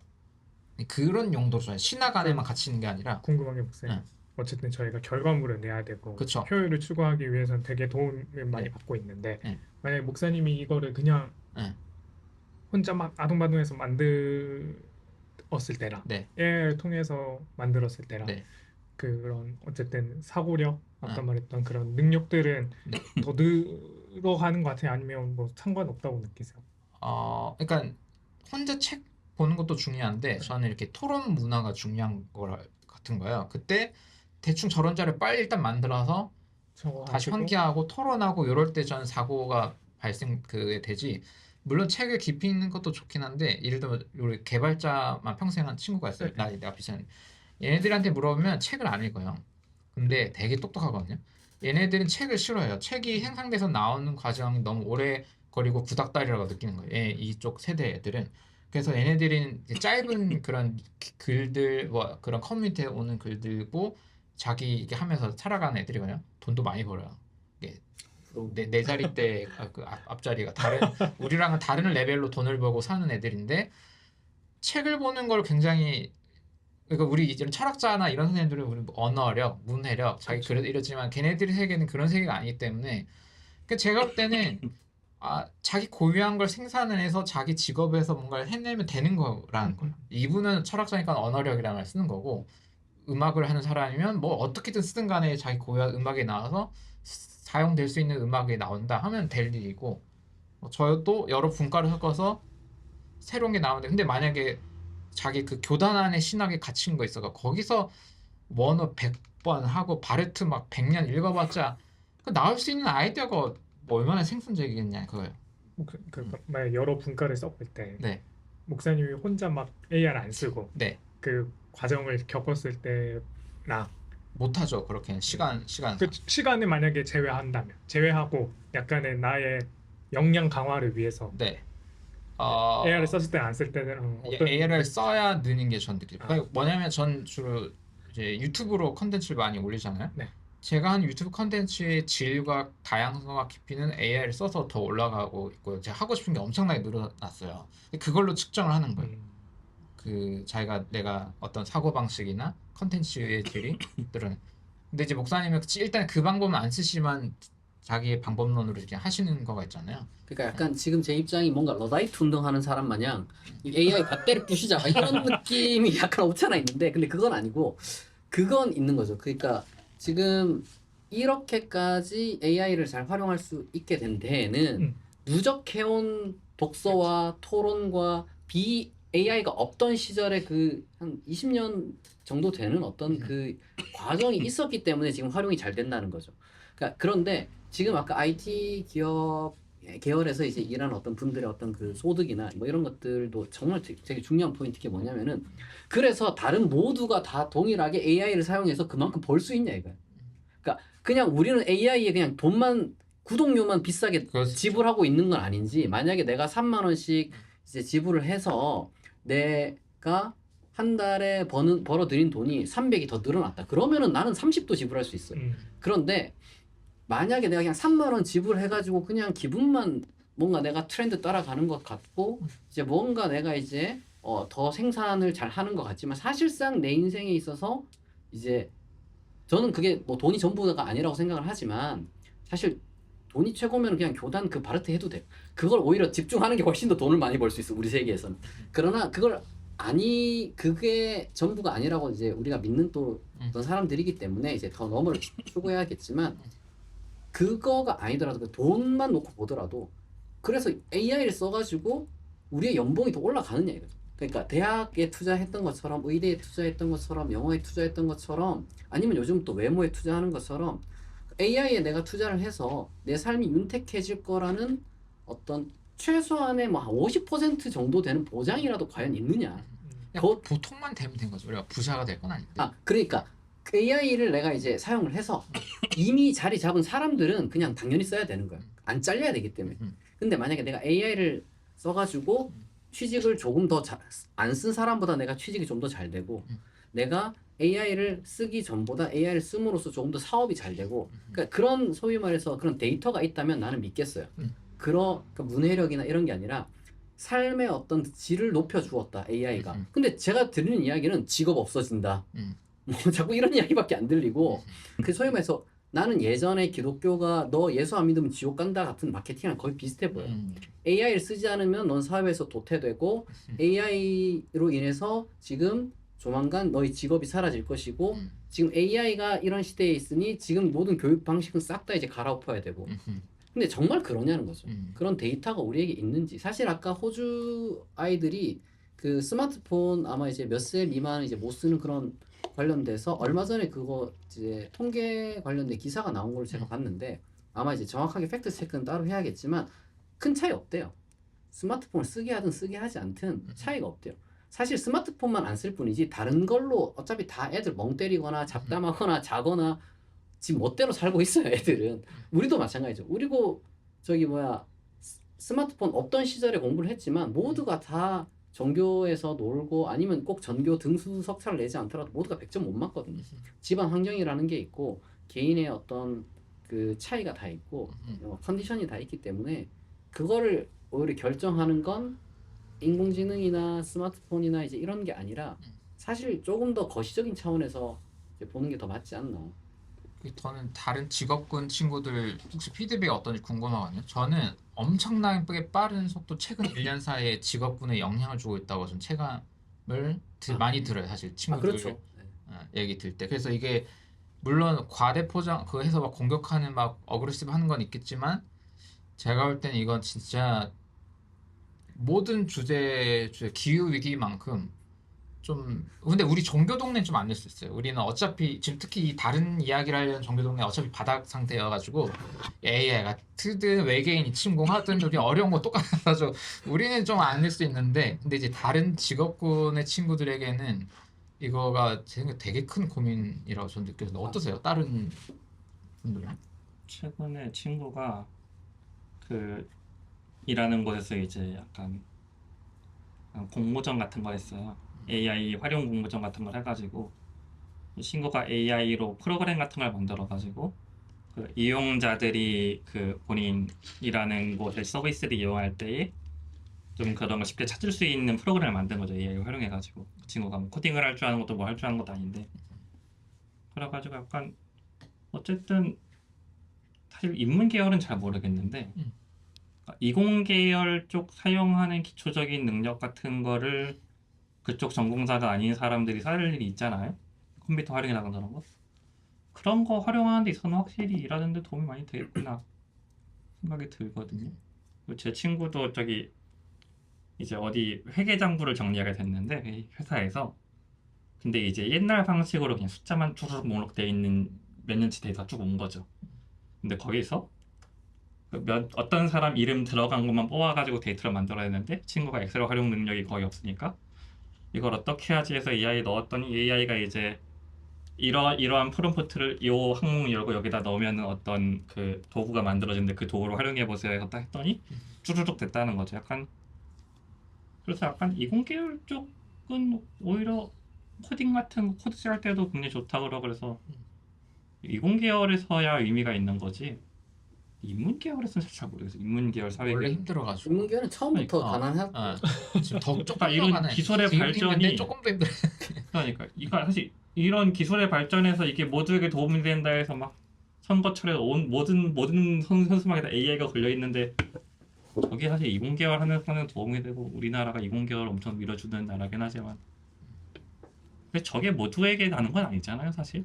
근데 마치 거기 모두에게 가려는 것을 얘기하고 약간 전 국민 코딩 교육 의무와 약간 코딩 유치원 그런 거 나오는 것처럼 AI 유치원이 나오는 거랑 이게 뭐가 다르? 약간 같은 계열 아닌가? 아니 그러니까 이게 이제 자율차가 앞으로 생길 거잖아요. 그러면 지금 운전하시는 분들 이 직장이 없어지겠죠. 그러니까 근데 이게 그 사회적 합의가 필요한 문제잖아요. 앞으로. 근데 이게 이렇게 예측된다는 거죠. AI 문제라는 게 그렇죠. AI는 기본적으로 당연히 사회를 바꿀 거고 직업 환경 어떤 이제 인간의 어떤 노동 환경도 싹 다 뭐 바꿀 거에 대해서는 아무도 부정 안 할 거예요. 당연히 큰 변화를 이제 가져올 것인데 중요한 거는 이제 그 변화의 그 뭐랄까 결과물이라는 게 그 혜택이라는 게 과연 이제 있는 방향으로 지금 가고 있느냐는 거예요. 그러니까 그러니까 우리가 이제 중간 땅에서 피해가 극심하다는 거예요. 제가 말한 게 지금 우리 논의가 필요하고 보완과 대책이 필요하다는 게 지금 이 자동차 문제도 그렇고 기술이 그렇죠. 만들어져도 지금 운전하는 사람들 어떻게 할 거냐 할 때 지금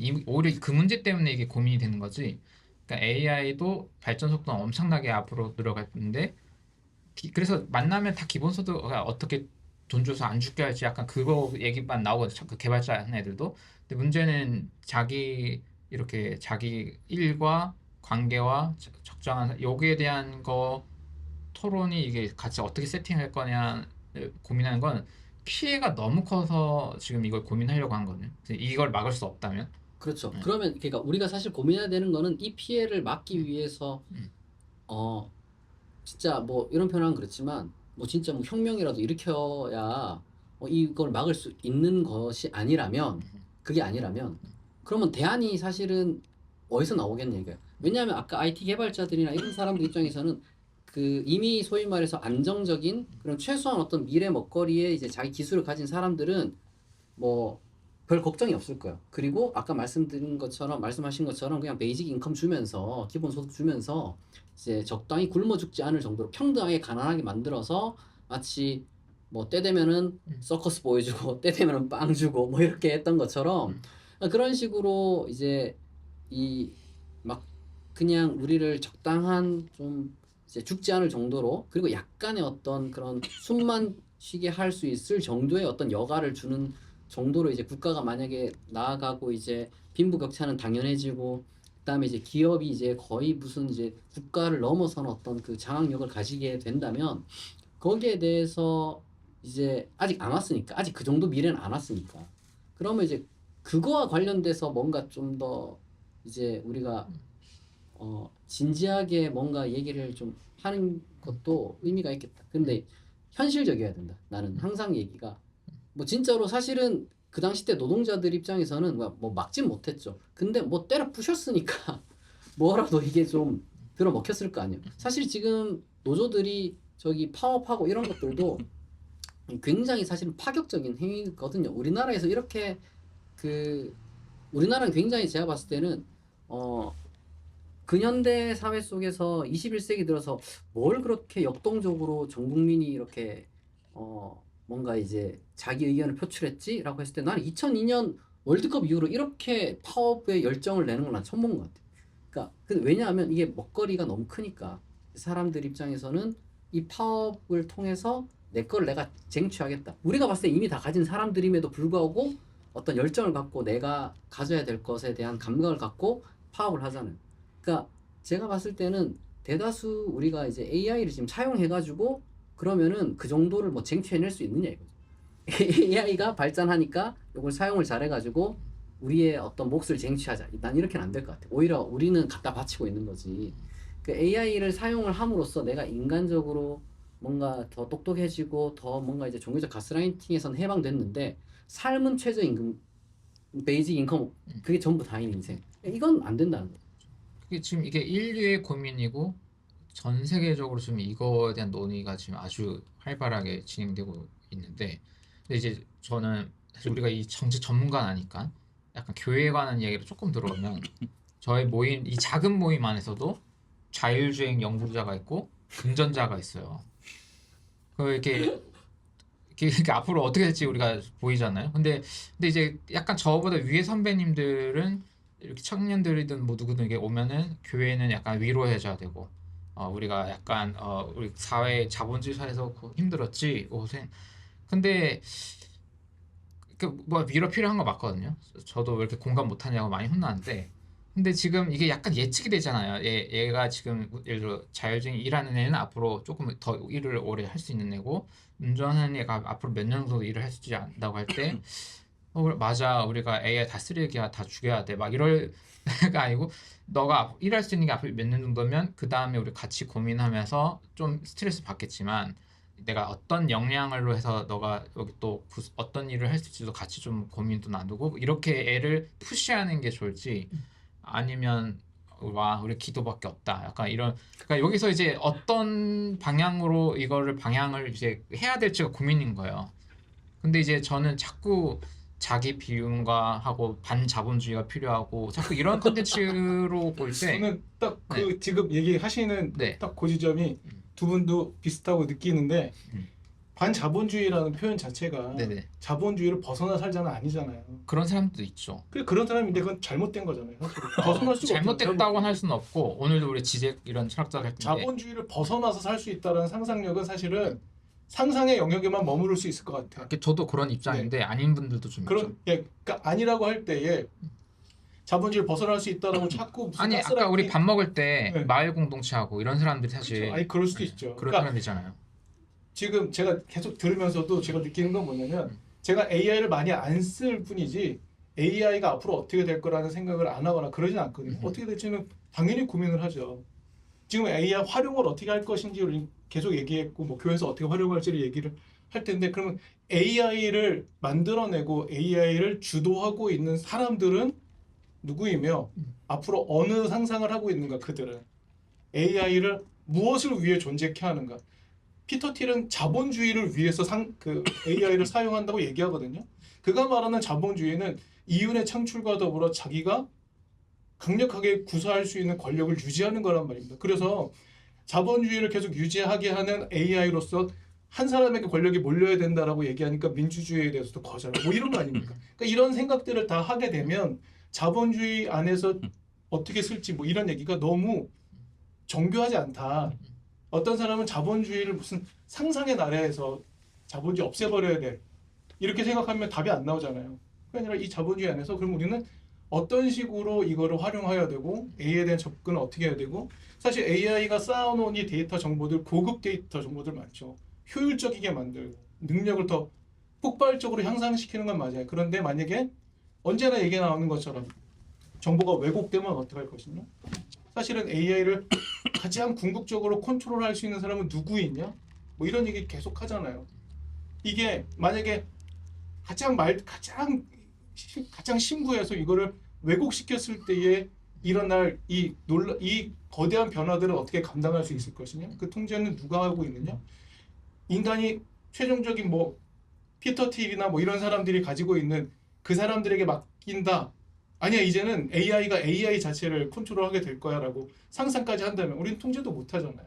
그러니까 이런 걸 우리는 어떤 식으로 준비할 거냐. 저는 이 김재인 선생님이죠. 김재인 선생님 얘기할 때 공감되고 동의되는 건 뭐 언어력을 키우자. 뭐 이 표현들은 참 좋은 것 같아요. 어떤 의미에서 그러냐면 저는 아이를 키우는 입장에서 지금 학교 교육이 너무 과하다고 늘 생각하거든요. 얘들은 이 나이 때 이거 안 배워도 되는 걸 계속 해야 돼요. 최근에는 학교 안에서 경쟁을 해야 되니까 얘보다 나아지기 위해서 고급 정보를 나한테 가져다주는 AI를 막 쓰게 되는 거예요. 자기 게 아니지 않습니까 결국엔. 그러니까 우리가 계속 고민하는 것처럼 AI를 잘 쓸 수 있게 하기 위해 갖춰야 될 능력을 어릴 때 갖추자. AI 너 기기를 나중에 쓰게 하고 뒤로 이것도 동의가 돼요. 어떤 의미에서는 동의가 된다는 거죠. 그러니까 어찌됐든 간에 애들을 사람답게 살 수 있는 훈련을 키우는 게 아니라 넌 어떤 걸 동원해서도 쟤보단 나아야 돼 라고 하는 방향으로 교육하고 있다. AI도 그런 용도로 쓰이고 있다. 뭐 이재명 정부가 AI를 잘 쓰게 만드는 교육을 하자고 말하는데 AI 프롬프트 잘 쓰게 하는 교육이 필요한 겁니까? 아니면은 어떤 과제를 주고 이 과제를 해결하는 걸 AI를 통해서 이게 맞는 겁니까? 아니면 네 생각을 넓히고 대화하고 관계 맺고 서로 사랑하고 달리기 위해서 이기고 지는 것도 경험하고 이런 걸 하게 할 것인가? 뭐 이런 쪽으로 가야 되지 않는가? 그러니까 AI 쓰는 걸 직접적으로 고민하고 깊이 고민하고 잘 쓰자라는 논의는 당연히 필요하다고 생각해요. 교회에서도 어떻게 쓰자. 우리가 고민하는 것보다 훨씬 많이 쓰고 있을 것이고 교회를 떠난 사람은 이미 다 떠났을 것이고 그러니까 우리가 AI를 가지고 교회 안에 있는 사람들을 상대할 생각을 하고 있는데 그게 아니라 우리는 AI를 가지고 교회 밖에 기독교 밖에 있는 세계와 어떻게 소통할까 이것도 고민해야 되는 영역인데 그러니까 사실은 AI의 효율성을 어떻게 잘 이끌어낼 것인가에 대한 고민 더불어 사실 AI를 가지고 세계를 이렇게 구성하고 있는 힘은 무엇인지에 대한 인지 아이들은 어떻게 할 것인지 사람답게 사는 각 세대마다 애는 애답게 어른답게 살 수 있는 세대를 어떻게 구성해야 돼 이런 고민을 좀 해야 되지 않을까 생각이 들기도 한다. 사실 이제 그 군비 증강 이야기의 또 다른 버전이라고 생각하거든요. 이제 국가가 군비 증강에 이제 온갖 역량을 다 이제 쏟아서 이렇게 이제 몸집을 키우고 이제 지금까지 왔고 이제 선진국은 다 그거를 뭐 하죠. 근데 우리가 똑같은 것 같아요. AI 발전을 못 막을 거예요. 기업과 국가가 온 힘을 다해서 그리고 이제 심지어 이제 주식 투자한 분들도 이제 그걸 바라고 있기 때문에 당연히 이제 발전을 하겠죠. 근데 다만 말씀하신 것처럼 그 군비가 증강되는 것 자체를 우리가 뭐 어떻게 못 막는다 하더라도 약간 극단적인 분들은 막 모든 무장을 해제하자 그런데 약간 뭐 그렇게 되면 좋겠죠. 근데 뭐 그건 하나님 나라 가서 이루어질 일이고 현실에서는 그게 안 되니까 컨트롤 하잖아요. 예를 들면 이제 어떤 국제사회가 지켜야 될 질서에 대해서 안 지키는 지금 지도자들이 좀 나오긴 하지만 그럼에도 불구하고 완전 야만 시대로 막 가지 않고 있는 거를 이제 그렇게 이제 하게 해주는 것 중에 하나가 그 중에 종교의 힘이 좀 있다고 저는 생각해요. 저는 탈종교 그렇죠. 시대가 과연 우리 미래에 그렇게 도움이 될까 사실 저는 잘 모르겠어요. 왜냐하면 어쨌거나 가톨릭이라는 거대한 어떤 그 종교와 이제 그 하나의 목소리를 대변할 수 있는 이 교황이 존재하기 때문에 어느 정도의 어떤 사람들로 하여금 울림도 좀 주고 생각을 좀 할 수 있게 하거든요. 그리고 이제 그 관련된 눈치도 좀 보고 지도자들이 왜냐하면 시민들 중에 그 뭐 가톨릭 어떤 신자들이 많으니까 그럼 뭐 개신교도 마찬가지고 불교도 마찬가지고 어떤 그 종교 지도자들이 낼 수 있는 어떤 그 목소리 덕분에 어느 정도 그러한 질서에 영향을 미치고 있거든요.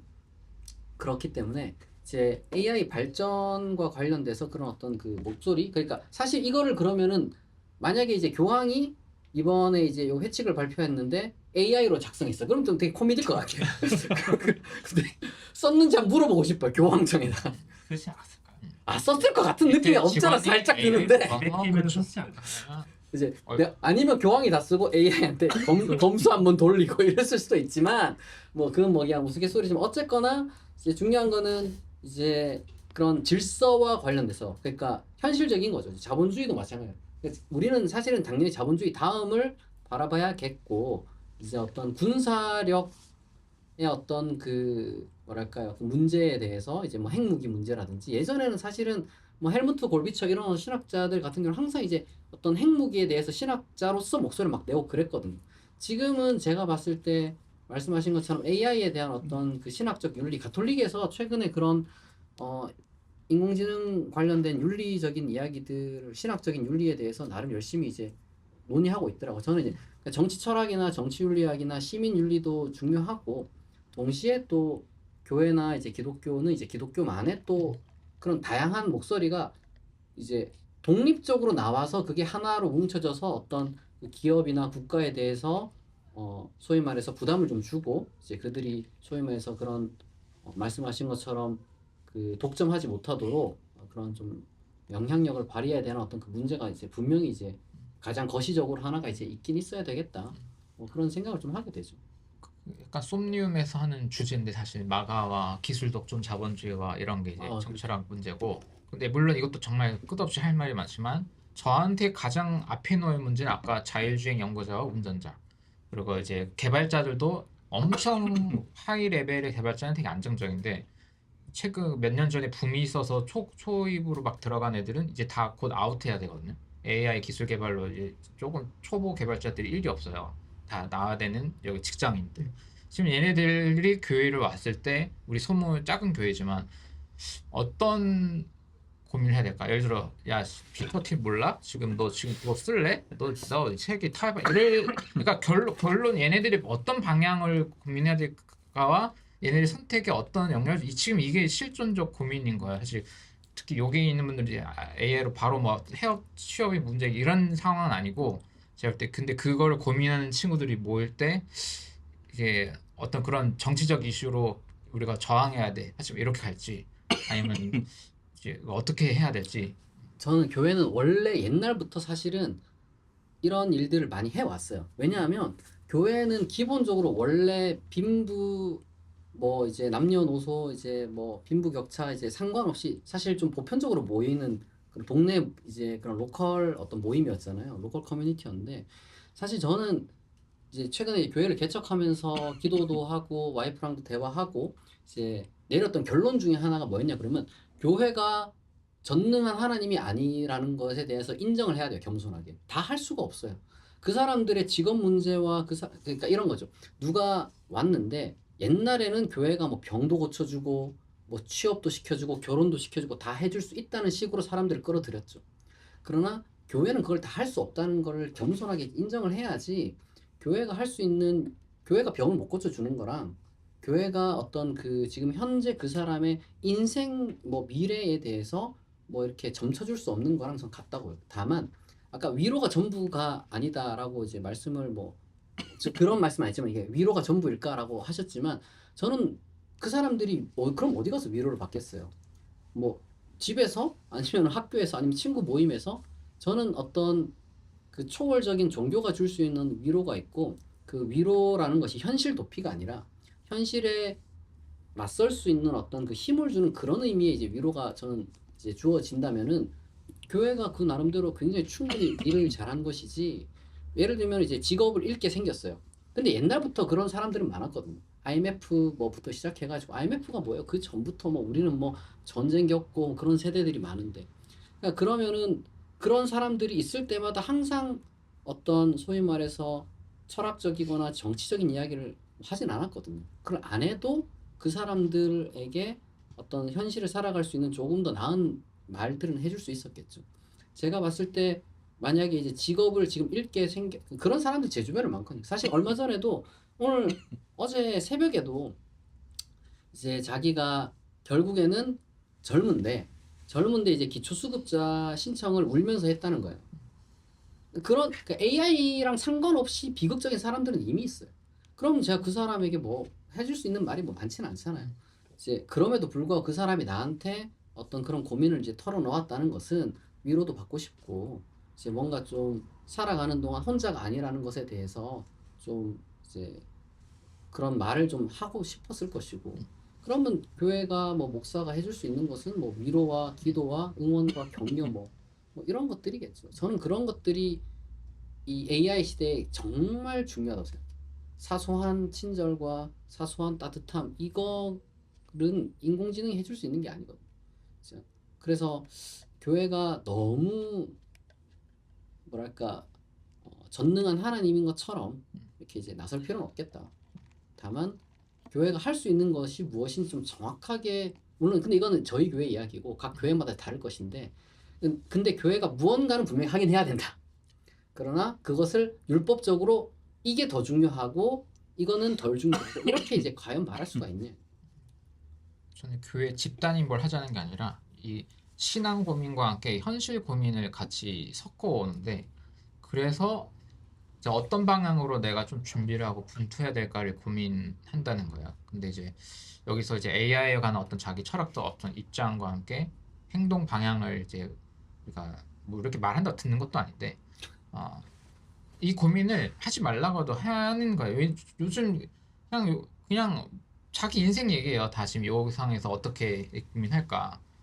그때 그냥 위로도 좀 중요하긴 한데 어쨌든 주중에 어떤 분투를 하고 또 와서 잠깐 쉬면서 또 고민도 나누고 그다음 어떻게 이제 할까 할 때 지금 이 치열한 요 상황에서 뭐가 중요할까 약간 이 고민이 저는 있는 거죠. 사실은 우리가 사는 현실 세계는 AI를 쓰든 어떻게 되든 간에 너의 개인적인 능력을 폭발적으로 향상시켜야 너의 삶의 질이 확보된다는 메시지가 우리를 사로잡고 있는 상황 속에서 하나님 나라가 우리한테 희망이 되냐? 이 질문을 던져야 되는 거잖아요. 기독인이라면. 기독인은 그러면 너의 현실이 이런데 하나님 나라를 예수가 말하고 보여줬을 때 그게 너한테 희망이 되는가를 확인하는 작업을 해야 되는데 그 작업은 실제로 직업이 얻어지는 걸 하나님 나라라고 생각한다면 실제로 내 삶의 문제가 해결되는 걸 하나님 나라 생각한다면 그게 안 되는 교회는 작은 교회는 개척교회는 답이 없는 거잖아요.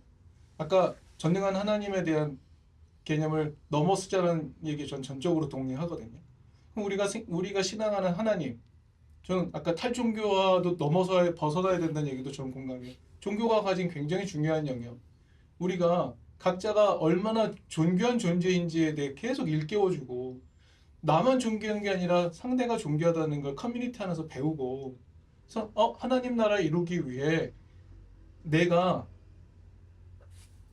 나는 이런 사람으로 살고 싶은데 쟤는 어떨까? 이에 대한 고민을 하는 게 교회이지 않겠는가? 그러면 교회는 아까 딱 첨예하게 부딪히는 두 직분을 얘기했잖아요. 나는 이런 대접 받고 싶은데 쟤는 어떨까? 에 대한 고민을 여기 작은 커뮤니티라도 한다면 그 사람은 훨씬 더 너른 마음으로 기술의 변화와 이런 것들에 대해 대응할 수 있겠죠. 다른 의견을 제시할 수 있겠고 내 이익을 극대화시키는 방법으로 고민하는 게 아니라 우리가 함께 사는 법을 극대화하고 그러니까 이런 식의 고민을 할 수 있는 게 교회인 거고 종교가 돼야 되는 것이지 사실 우리가 어떻게 능력을 향상시키는 것을 교회가 설명해주고 이럴 수는 없지 않습니까? 그게 아닙니까? 그러니까 교회의 기능은 여전히 AI 시대가 되었든 어떤 시대가 되었든 굉장히 중요하다는 것을 커뮤니티로서 경험하게 만들어야 되지 않을까. 라는 생각을 늘상 하게 되는 거죠. 그러니까 그거는 아까 잠깐 얘기 나왔지만 자본주의라는 어떤 이데올로기가 만들어 놓은 그러니까 여러 가지 것들 있잖아요. 파편, 인간을 개인으로 해체시켜 놓았다. 이것들을 어떻게 넘어설까라는 의미에서의 자본주의 뭐 이런 식의 이런 상상을 하게 만들어주는 교회는 여전히 필요하고 여전히 유의미하다고 생각을 하는 거죠. 그리고 교회가 사실은 그 놀이터였고 항상 저 개인적으로 어렸을 때도 놀이터였고 훨씬 더 재밌는 놀이터였고 이런 기능들을 생각해 볼 때 교회는 언제부터 아이들한테 외면을 받았지? 입시 지옥이라는 표현이 등장하면서부터 애들은 교회를 안 나와도 되는 학원을 가도 오케이 하는 이런 식으로 교회를 꼭 와야 된다는 의미는 아니지만 어쨌든 교회가 아이들이 좋은 놀이터였던 시간들을 다 뺏겨버렸고 우리 어른들도 마찬가지고 그래서 사실 삶의 자리를 좀 좁혀놓으면 우리 물리적 거리를 좁혀놓으면 우리가 오늘 하루뿐만이 아니라 가까이 지나가다가 저녁 때 만나서 같이 얘기할 수 있잖아요. 그러니까 우리는 물리적 거리도 사실은 굉장히 넓어지게 만들어진 세상 속에 살고 있는데 다 흩어져서 그게 아니라 모여 살자 이런 상상해보고 같이 얘기하다가 새벽 2시 잘 수도 있고 그러니까 이런 세계를 한번 상상해보자라고는 늘상 제안할 수 있어야겠다. 아주 올드한 패러다임으로서 저는 그런 생각입니다. 오히려 더 올드하게 제일 젊지만 제가 제일 올드하게 전 오히려 지금이 아까 얘기한 거 들으면서 지금이 딱 교회가 했던 짓을 반복하기 딱 좋은 시기가 아닌가? 라는 생각이 들어요. 이제 이야기 들으면서 기술봉건주의라는 얘기가 나와주면 자본주의는 이미 자멸했고 기술봉건주의 제대로 가고 있다. 근데 아까 얘기했던 그 같은 교회 내에서도 이제 새로운 직업군을 가는 사람이 기존에 있는 직업군을 이제 없애버리는 그 같은 공동체에 있는 상황인데 옛날 교회도 교회 기독교가 생겼을 때도 그때도 뭐 농경 시스템도 다 바뀌고 코덱스 생기면서 지식에 대한 기준도 다 바뀌고 길 뚫리고 로마 도시 생기면서 그냥 사람들이 사고방식 모든 게 다 바뀌고 다 공동체 다 파괴되고 이제 다 글로벌화 세계화되면서 그런 시대인데 교회 안에도 지주도 있었을 테고 회장도 있었을 테고 노예도 있고 주인도 있고 그러니까 사실 저는 오히려 성서가 쓰였을 시대가 지금보다 더 혼란스럽지 않나? 라는 생각을 하긴 아직 그 로마의 막장을 따라가기 아직 멀었다. 노예제 정도는 부활해줘야지 이제 그 막장을 따라갈 수 있다 생각을 하는데 근데 그런 아둥바둥 시대에서도 그 사람들이 어떻게든가를 뭘 해보겠다고 아둥바둥 뭉쳐가지고 했던 기록들이 쭉 있잖아요. 그래서 뭐 물론 그거를 잘 뜯어서 해석해가지고 어떻게 지금 또 고민을 가져올 수 있는지가 중요하겠지만 어쨌든 저는 교회가 이런 거를 굉장히 오히려 지금 같은 이런 문제들에 대해서 굉장히 뭐 수많은 경험들이 이제 의미가 없어지는 시대가 됐지만 그런 공동체의 문제를 대했던 경험들에 대해서는 굉장히 전문적인 걸 간직하고 있다는 생각을 해요.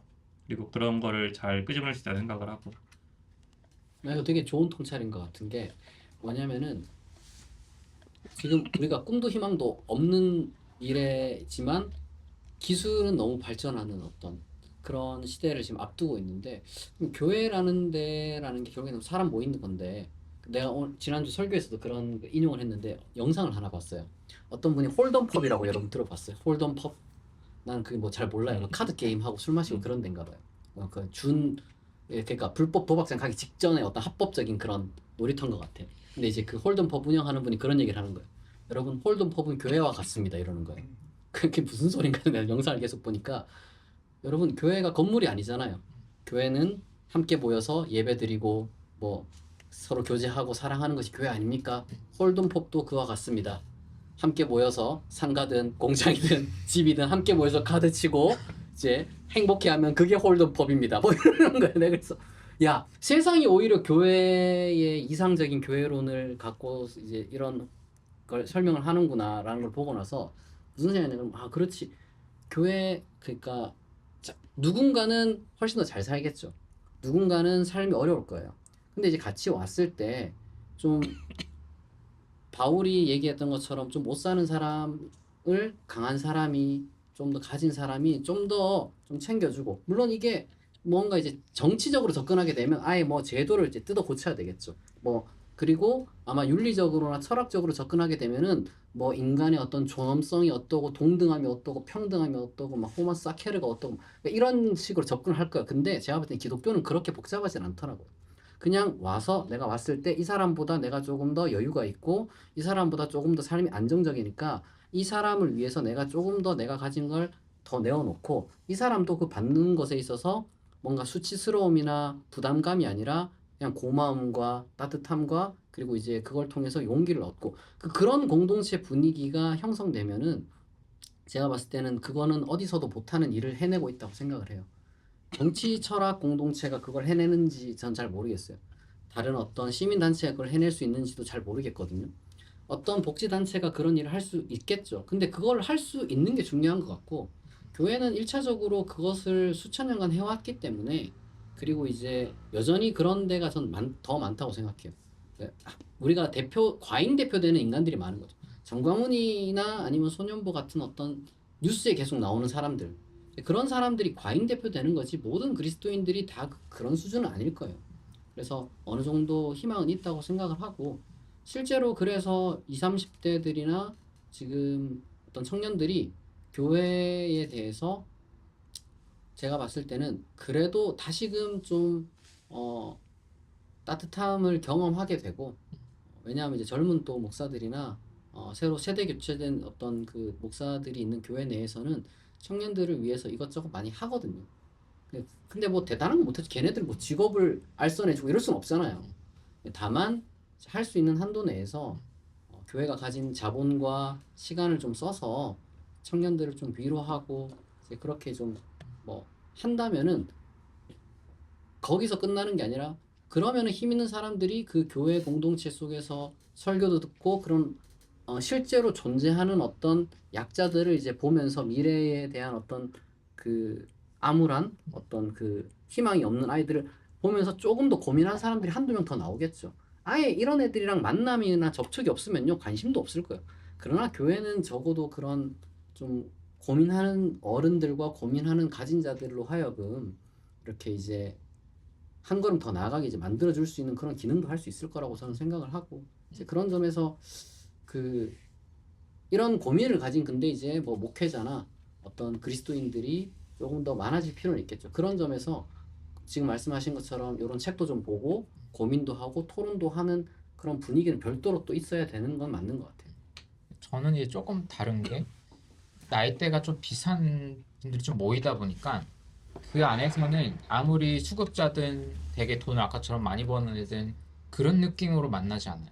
그러니까 내가 도와줄게, 너 사회적 약자구나, 뭐 그런 게 아니거든요. 그냥 친구로 다 만나는 거예요. 그 상황에서 뭐가 부딪히냐면 라이프 스타일이 부딪혀요. 이제 어떤 친구는 받는 게 너무 익숙해서 야, 고유지원금 뭐 야 이거 일단 빨리 약간 이런 애들이 있고 그럼 여기는 기술 봉건사에서 어쨌든 더 앞서나가게 해서 날치는 애들도 있고 이것 때문에 힘들어서 교회도 못 나오고 막 바등바등 애 이렇게 섞여져 있을 때 제가 하는 일은 어떤 신학의 다양한 스펙트럼을 나누고 저는 이제 우리는 위로보다는 조금이라도 진취적인 모임이 되길 바라는 거죠. 해보니까 위로 모임을 하려고 했다가 지금 되어가지고 이제 지쳐가지고 그거는 이제 복지교회로 아예 대형교회, 카톨릭교회 이런 데가 잘 해줄 수 있을 것 같고 좀 나이도 많으신 신부님이 이렇게 뭘 하든 오구오구 약간 저희는 애들도 그걸 바라지 않고 그냥 그러니까 우리 사회적 약자고 그러니까 또래끼리 그게 안 돼요. 그것보다는 어쨌든 이렇게 되게 여기 와서는 동등하게 같이 친구로 뭐 1,000만 원을 보는 애든 수급자든 뭐든 상관없어. 같이 그냥 밥 먹고 놀고 고민도 똑같이 나누고 다만 너무 삶이 마이너스로 가려는 그것보다는 조금이라도 플러스를 될 수 있는 신앙과 함께 그런 걸 하려고 할 때 이게 지속 가능한 어떤 의미 내가 교회를 나오는 이유를 거기서 찾지 다 같이 죽자 뭐 아니면 이게 다 같이 세상 욕하 이런 식으로는 와서 조금 하다가 다 떠나더라고요. 이게 저도 좀 지쳐가지고 그런 그게 이게 제가 볼 때 교회 방향도 이렇게 구별될 것 같아요. 제 생각에. 그렇죠. 이제 교회마다 이제 다 특색이 있는 건데 근데 제가 말씀드린 건 이제 다 자본주의 뭐 욕하자 이런 것도 아니고 너가 더 가졌으니까 임마 더 줘야지 이런 게 아니라 인간 대 인간으로서 교제의 장이 이제 과연 이제 이루어지고 있느냐는 거죠. 사랑을 주고 사랑을 받는 이런 것들에 대한 어떤 그 경험이라든가 자연스러움, 정말 인간다움, 정말 그런 것들을 이제 교회가 그런 분위기를 좀 만들어줄 필요는 있겠다는 거죠. 그 아까 친구들끼리 이제 하지만 친구들이라도 야 똑같이 그럼 빕스 가서 너도 돈 똑같이 한 8만 원씩 내자 이런 식으로 하게 되면 그 소위 말해서 교제가 안 된단 말이에요. 누군가는 조금 더 이제 여기서는 뭐 그런 식사를 좀 지양을 하고 다른 방향에 좀 맞춰서 하겠죠. 뭐 똑같이 먹을 수 있는 걸 맞춰야지 여기서 그러니까요. 이제 이 또래 모임에서의 이거는 좀 어려워요. 제 생각에는. 그 재편이 되겠죠. 여기 이 커뮤니티가 만들어가고 있는 어떤 하나의 흐름에 잘 맞아가는 사람 그렇죠. 그룹들이 여기 남아서 계속 가겠죠. 다른 걸로 또 생길 거고 그렇죠. 모든 짐을 다 할 수 없으니까. 그렇죠. 동환 목사님이 동환 목사님 스타일에 맞는 교회로 가면 되고 그렇죠. 규선 목사님, 저 여관 목사님 다 그렇게 가면 결국에는 각자가 행복한 어떤 커뮤니티를 찾아가지 않을까 생각은 그러니까 해요. 성질이 그렇게 만들어지고 그게 똑같은 게 저는 AI로 많이 써서 설교를 하거든요. 근데 고유한 걸 내려고 하고 있고 이걸 효율적 있게 일을 해서 다른 일을 더 늘리려고 하고 있고 난 이런 삶의 방식을 보여주고 여러분들도 각자 또 그런 분하고 약간 이런 식으로 이제 그쵸, 그 다양하게. 컬러로 가는 건데 이게 아닌 분들도 좀 있거든요. 그러니까 저랑 아니고 이런 쓰레기 같은 자본주의 여기서 AI는 그 아까 얘기한 마가의 그 일단 쓰면 나쁜 놈이야 너 약간 이런 그런 데는 이제 하고 그런 교회도 하나 만들어줘야 돼. 내가 봤을 때. 이런 가치관 충돌이 엄청난 거예요. 그 제가 이제 만나다 보니까 사람들 올 때 그래서 이 작은 모임 안에서 엄청 충돌들이 있다 보니 저도 이걸 큰 방향을 어떻게 해야 되지? 전 지금까지 그냥 아무 기준 없이 막 와 싸워 막 이랬다가 저는 이제 최근에 컬러를 정하고 있는 중이거든요. 우리는 그거 중요한 것 같아. 이런 컬러를 식으로 정하는 건 중요해. 안에 서로 안에서 막 시혜적인 걸 하고 막 우리는 무한 경쟁 교회고 신자유주의 이게 농담이고 어쨌든 각자 삶의 그건 달라도 조금은 진취적인 거를 약간 너무 힘들지 않은 성도 안에서 신앙 안에서 조금 좋은 푸시를 할 수 있는 거예요. 이게 끝이 없어요. 그러니까 그렇게 가서는 뭔가 너무 다 같이 마이너스 되는 느낌만 나다 보니까 그러면 힘들어서 안 돼요. 이게 제 성격이 아니더라고요. 그러니까 내가 어떤 뭔가 나이지가 여유 있고 그런 신부님이 약간 그런 스타일은 아니구나. 일단 내가 안 되는 걸 하려고 하면 나도 병나고 지금 서로 마이너스 될 것 같아서 이게 그냥 컬러를 잘 정해야겠다. 약간 이러고 있어. 뭐 책 얘기와는 전혀 다른 저만의 오늘 얘기 마무리 같은 느낌이 드는데, 네. 그러니까 우리 각자가 나오지만 우리는 우리라는 걸 좀 경험하자는 게 이제 교회 안에서의 저의 가진 바람이거든요. 교우들이 함께 느끼길 바라는 바람에 우리는 각자 있지만 우리로 함께 있다는 경험하자. 잘 안 돼 그게. 작은 교회도 잘 안 돼요. 근데 결국 이 교회라는 커뮤니티가 사람들에게 유의미하게 뭔가를 얘기해 줄 때 가장 기초적인 표현으로서 저는 희망을 늘 생각을 하거든요. 그러니까 AI 시대여도 우리는 같이 희망이 있어. 우리는 나답게 살 수 있는 신을 닮은 존재처럼 살 수 있는 희망이 있어. 뭐 이걸 줄 수 있다면 각 교회마다 다른 모습, 다양한 모습. 그러면 좀 우리도 의미 있게 교회도 의미 있지 않을까 생각 들고. 다 잘나야 사는 건 아니다라는 것도 경험하게 하고 그럴 필요가 좀 있구나라는 생각을 좀 하게 됩니다. 시간에 대해서 네. 마무리 멘트 조금 하실 분 있으면 하고 마무리하면 될 것 같습니다. 좀 말을 많이 했기 때문에 혹시 어떠십니까? AI파? 왜 이렇게 많아요? AI파. 근데 AI파로 올 거예요? BAA. AI파. 저는 어제 처음으로 노트북 LM으로 뭔가를 한번 만들어봤어요. 저는 그거 안 써봤어요. 사실 네. 제 파워포인트 만드는 아니 파워포인트뿐만이 아니라 정리해 주는 거. 근데 정리해줘. 와 대단하더라고요. 그렇지, 나락인 돼. 그러니까 깜짝깜짝 놀라는 거예요. 그 만들어내는 퀄리티가 물론 이렇게 수정하고 이런 것들이 있지만 그럼에도 불구하고 야 이걸 어떻게 넘어서냐 이 정도 퀄리티는 못 만든다 이 시간에. 그래. 마지막으로 그럼 저는 AI와 이제 제가 최근에 이제 기도 관련돼서 이제 계속 설교도 하고 있고 저 스스로도 이제 그 설교를 이제 할 수 있는 최소한의 어떤 양심을 위해서 기도에 대해서 좀 더 시간을 쓰고 있는데 그